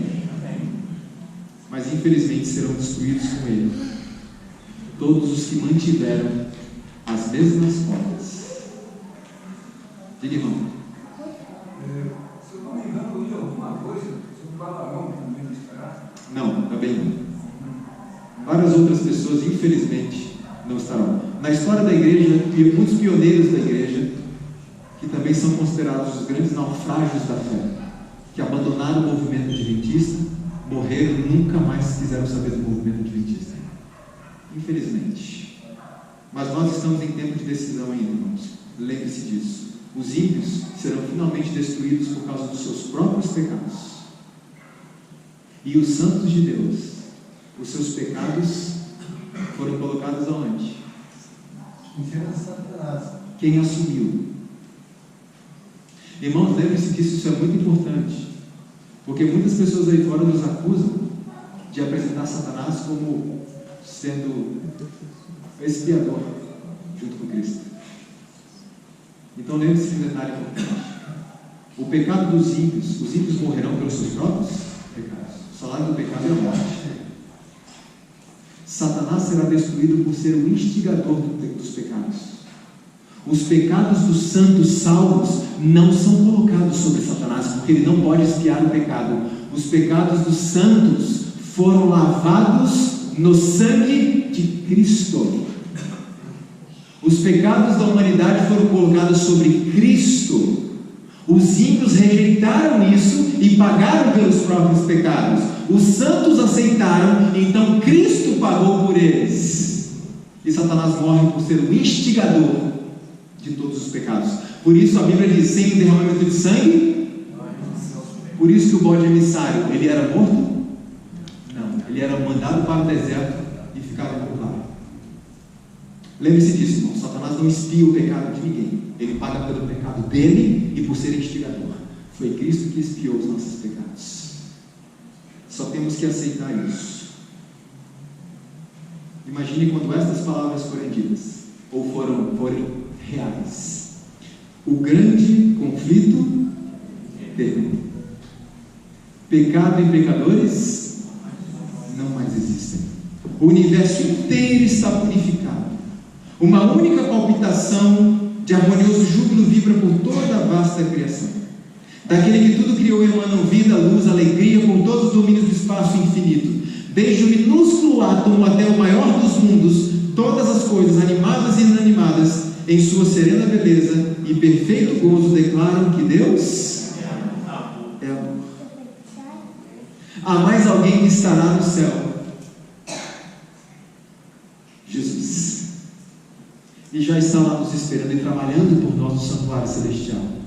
Irmãos, para aqueles que amam a Cristo, o céu não seria céu se Ele não estivesse ali. Então, diante desta realidade, significa que o céu pode começar aonde? Agora, existe uma música muito conhecida do Quarteto Alados do Rei, que diz que o céu é onde? É onde Jesus está. E se Jesus está aqui comigo, se Jesus está na minha casa, se Jesus está, o céu já começou para nós. Então vamos voltar aqui à nossa realidade, porque não estamos no céu, estamos aqui ainda. Vamos voltar. Isso aqui é ruim, mas essa é a nossa realidade. Sabemos que a porta é estreita, irmão White escreveu: se quereis ser santos no céu, precisais ser primeiro santos na terra. Ela continua dizendo assim: Jesus não altera o caráter na sua vida. A obra de transformação tem que ser efetuada agora, porque Ele só virá buscar os que forem salvos, os que foram salvos. E, irmãos, quando Cristo voltar, a destruição do pecador é um ato de amor e misericórdia, porque ele não seria feliz no céu. A destruição do ímpio que não permitiu a transformação, ele não seria feliz no céu. Então ele escolheria isso. Se Deus dissesse: você quer ir para o céu um lugar assim, ou você quer ser destruído? Não, de forma alguma eu quero ir para um lugar desse. Eu odeio santidade, eu odeio paz, eu odeio Cristo, eu odeio igreja, eu odeio essas coisas espirituais, eu odeio isso. Eu não vou ser feliz não. Então, filho, eu não quero te ver triste, eu vou te fazer dormir para sempre. É um ato de amor ou não? É um ato de amor. Agora, irmãos, como é que a gente pode viver o céu aqui nessa terra? Deus proporcionou alguns meios, sabia? O primeiro deles, parábolas de Jesus. Cristo tem sido companheiro íntimo e familiar dos seus seguidores fiéis. Viveram em contato íntimo com Ele na terra. Estão preparados para a comunhão com Ele no céu. Então, primeiro ponto, podemos ver o céu aqui, agora. Como? A companhia de Jesus. Porque o céu é Jesus. Que outra forma? O lar adventista, página 15. O lar deve ser um pequeno céu na terra. E eu pergunto: o seu lar é um pequeno céu na terra? Ou tem sido um grande inferno? Pense. A Mote continua dizendo assim: nossa felicidade depende do cultivo do amor, da simpatia e da verdadeira cortesia de uns para com os outros. Ela está falando de que contexto? Do trabalho, da faculdade, de onde? Do lar. O mais agradável símbolo do céu é um lar presidido pelo Espírito do Senhor. Então eu pergunto: como é que é o seu lar? Como é que você trata a sua esposa? Como é que você trata o seu marido? Como é que os filhos se tratam, pais e filhos, etc. Eu, como marido, tenho que dizer uma coisa a vocês, homens. É muito fácil e muito gostoso para a gente abrir a Bíblia e dizer assim: olha o que está escrito aqui: mulheres sejam submissas aos seus maridos. Está aqui, ó. Está escrito ou não está? Mas a Bíblia diz: sejam submissas como? Ao Senhor.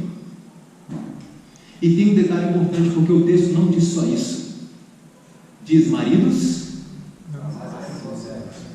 amar de que forma? E fez o quê? Mulheres, me respondam uma coisa: é difícil se submeter totalmente a um homem que te ama como Jesus amou a igreja?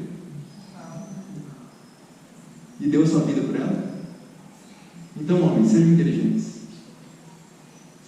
A mulher tem que se submeter a nós? Tem. E nós temos que tratá-las como Cristo tratou a igreja.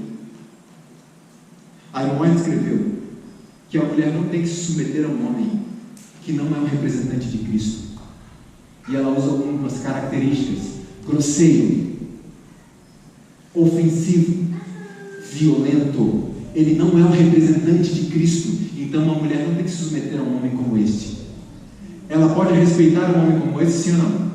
Sim, e deve. Respeito é uma coisa, se submeter é outra. Ali em cima, onde nós estávamos ensaiando sobre música, o professor de música, eu preparei uma palavra e chamei ele de Senhor. Ele sorriu sem graça e falou: Senhor, não. Uma pessoa que eu queria ver no céu é Sara, porque no Novo Testamento ela chamava Abraão de Senhor. As Escrituras Sagradas falam que Deus é Criador dos espíritos e Ele nos deu um espírito de vida. aquele que aceita Cristo neutraliza a sua vida e Cristo vive nele. Amém. E Sara viu isso. Esse era o grande diferencial de Abraão, né? É fácil nós se meter a um homem como Jesus. Irmãos, deixa eu abrir um parênteses aqui. A irmã citou Eva, né? Mas Eva não vai estar junto? Vai. Deixa eu falar uma coisa importante para vocês abrirem um parênteses. Isso é muito sério. Deus criou o casamento para durar quanto tempo?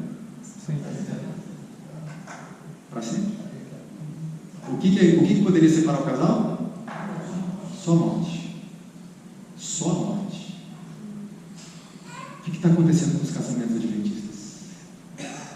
O justo só casou 6 vezes. Pessoas casam, descasam, já casam de novo e já descasam. Cristo não disse assim: até que o mau gênio separe. Mas eu sou obrigado a viver com essa pessoa? Você escolheu. Consultou a Deus antes? Não. Você escolheu. Agora, irmãos, existe circunstância que uma separação é o ideal e é o prudente. Existe, por exemplo, violência doméstica. Uma esposa que é agredida pelo marido, é a vida dela que está em risco, a integridade física que está em risco. Agora eu faço uma pergunta muito simples. A separação nesses casos, ela pode ser necessária, mas e o voto matrimonial? Ele permanece para sempre. Sabe o que significa? Casar de novo? Nunca mais. Pelo menos não com autorização do céu. Certa vez uma pessoa escreveu para Ellen White: eu quero implantar no coração de vocês a seriedade desse assunto, porque tem sido banalizado dentro da igreja. Eu caso ou descaso a hora que eu quiser. E eu já vejo pessoas indo casar dizendo: se não der certo, a gente separa. E não entende que o casamento foi instituído junto com outra instituição, o sábado. Olha a seriedade do negócio. O que acontecia é que esse homem tinha uma esposa que estava acabando com a vida dele, destruindo a vida dele. Ele era um obreiro na casa do Senhor. Ele cometeu um erro e Ellen White escreveu para ele e disse o seguinte, entre outras coisas: irmão, isso está relatado, irmão, depois leio no livro Conselhos sobre Conduta Sexual, Adultério e Divórcio, de Ellen White. Leiam esse livro. E ela dizia para esse homem assim: irmão, você não está lidando com uma mulher, você está lidando com um demônio. A sua esposa está completamente possuída pelo diabo para enfraquecê-lo na obra do Senhor. Este casamento seu foi um erro. Nunca deveria ter acontecido um casamento como este, mas vocês cometeram o erro. E agora? Ellen White escreveu: separa dela, divorcia dessa mulher e vai ser feliz. Foi isso?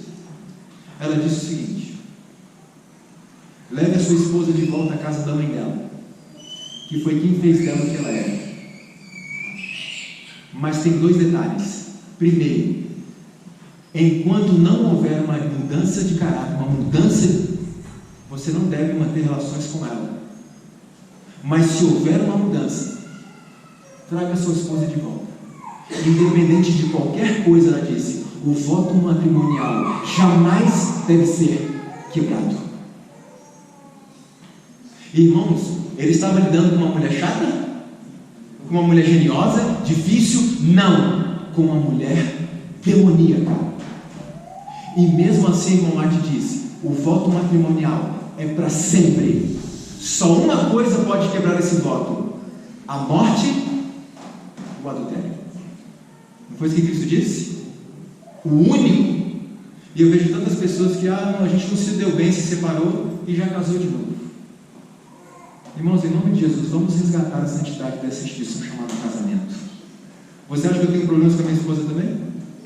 Você acha que nós somos perfeitos? Nós temos nossos problemas, dificuldades. Nós passamos por provações muito severas no passado por causa desse ministério que temos. Mas é até que a morte se dá. O que precisamos fazer? Mudar o nosso gênio. Porque a gente sempre pensa, minha mulher não muda.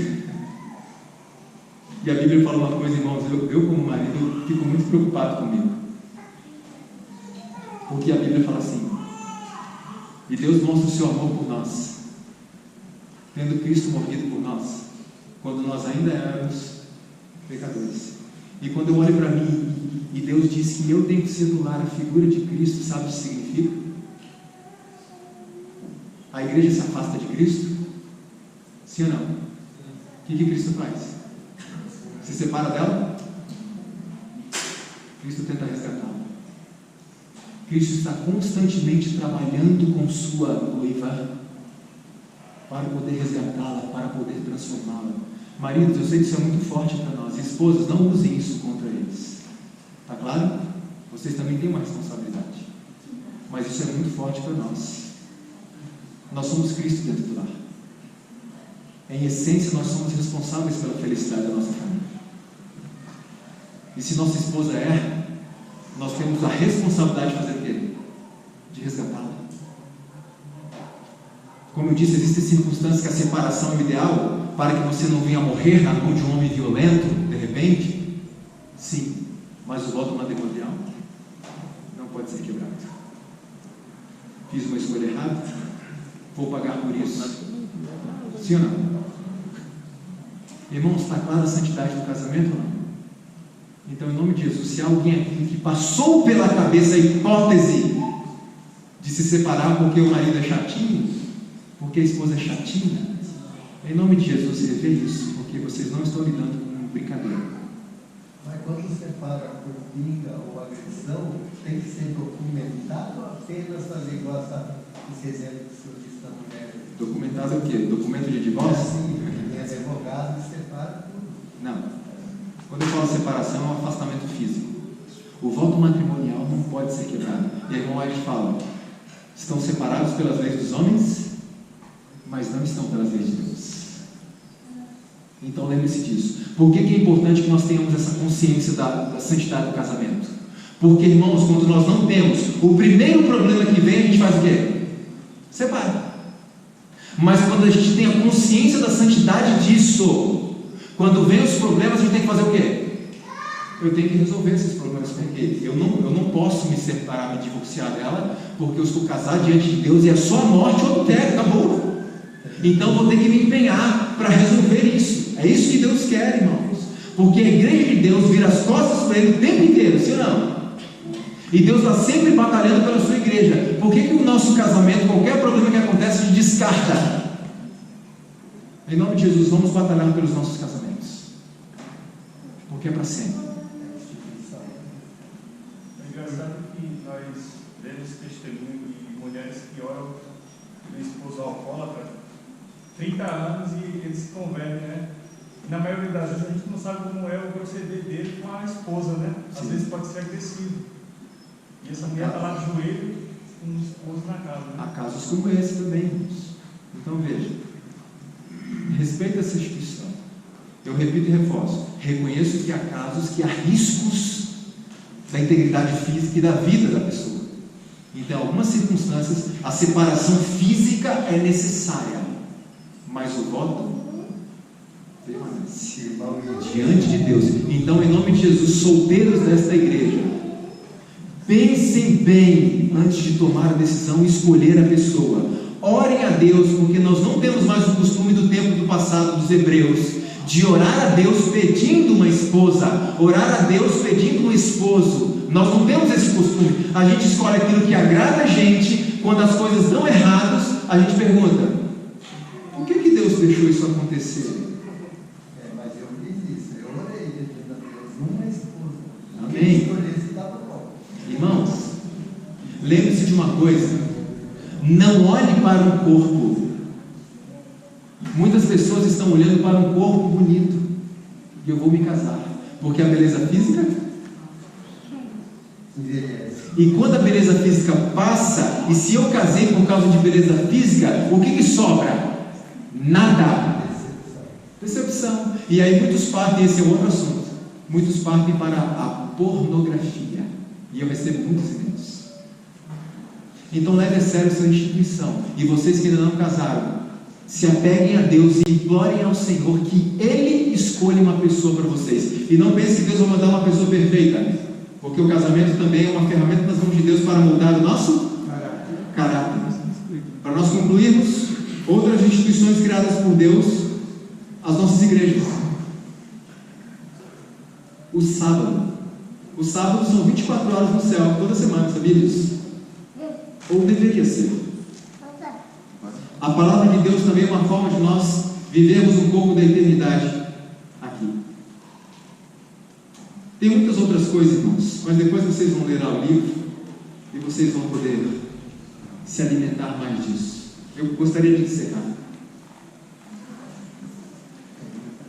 O nosso tempo está acabando, mas esse é o prêmio que está garantido para nós lá no futuro. Esse não, né? Falei só um pouquinho, né? Tem muito mais do que isso. Isso aqui é só um pouco. Então apelo aos irmãos, quando Deus pede, largue isso aí, é porque Ele tem algo melhor, muito melhor. Eu sei que agora parece que não é bom para a gente fica meio desconfortável, mas no final vai dar certo. E quando nos exercitamos nisso, irmão, sabe o que acontece? A gente começa a ter prazer nas coisas de Deus e começa a não gostar das coisas do mundo. Estávamos conversando, eu e o Marcos e alguns amigos ontem, como é que algumas coisas a gente deixa de fazer, mas a gente ainda gosta, certo? A gente gosta, mas não faz porque não é a vontade de Deus. E o próximo passo é o quê? É Deus trabalhando nisso para tirar de nós o gosto. Porque Ele quer que a gente tome a decisão. E o gosto Ele trabalha. E mais cedo ou mais tarde, a gente já não liga mais para aquilo. Mas temos que tomar a decisão, mesmo gostando, de evitarmos aquelas coisas que Deus não gosta. Mas a batalha está chegando ao fim, tá bom? Logo, logo a gente vai estar no céu. Vamos enfrentar uma crise um pouco difícil, mas no final vai dar certo, Deus prometeu. Então vamos nos empenhar, vamos nos ajudar como irmãos. E muito em breve tudo isso aqui vai acabar. Amém. Eu quero agradecer aos irmãos por esse fim de semana. Obrigado pela paciência em muitos momentos, como esse, como ontem, horas de palestra.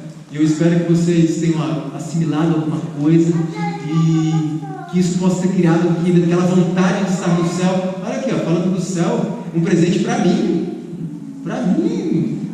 É para mim? Poxa, obrigado, viu? Obrigado mesmo. Obrigado, dá um abraço. Obrigado, um abraço ele deu. Obrigado, viu? Obrigado, Léo. Obrigado. Obrigado, irmãos. Quero agradecer publicamente Marcos, Glória, pelo hotel 5 estrelas lá que ofereceu para mim e para minha esposa. Minha esposa não está aqui, porque ela foi com os familiares para o Capão Redondo. Ela vai passar 3 semanas aqui com a família dela, que ela não veio há muito tempo. Eu estou voltando sozinho para casa daqui a pouco. Então foi um fim de semana muito bom. Agradeço. O meu e-mail aí, pode pegar com o Marcos no WhatsApp, Facebook, os irmãos aí tem. E manda mensagens, mandem testemunhos, pedidos de oração, querem conversar, querem discordar de alguma coisa. Vamos conversando e vamos estreitar essa amizade, ok? Que Deus nos abençoe e a gente se vê. A gente se vê no ano que vem, quem sabe? Tem muita coisa para falar ainda. Deus abençoe.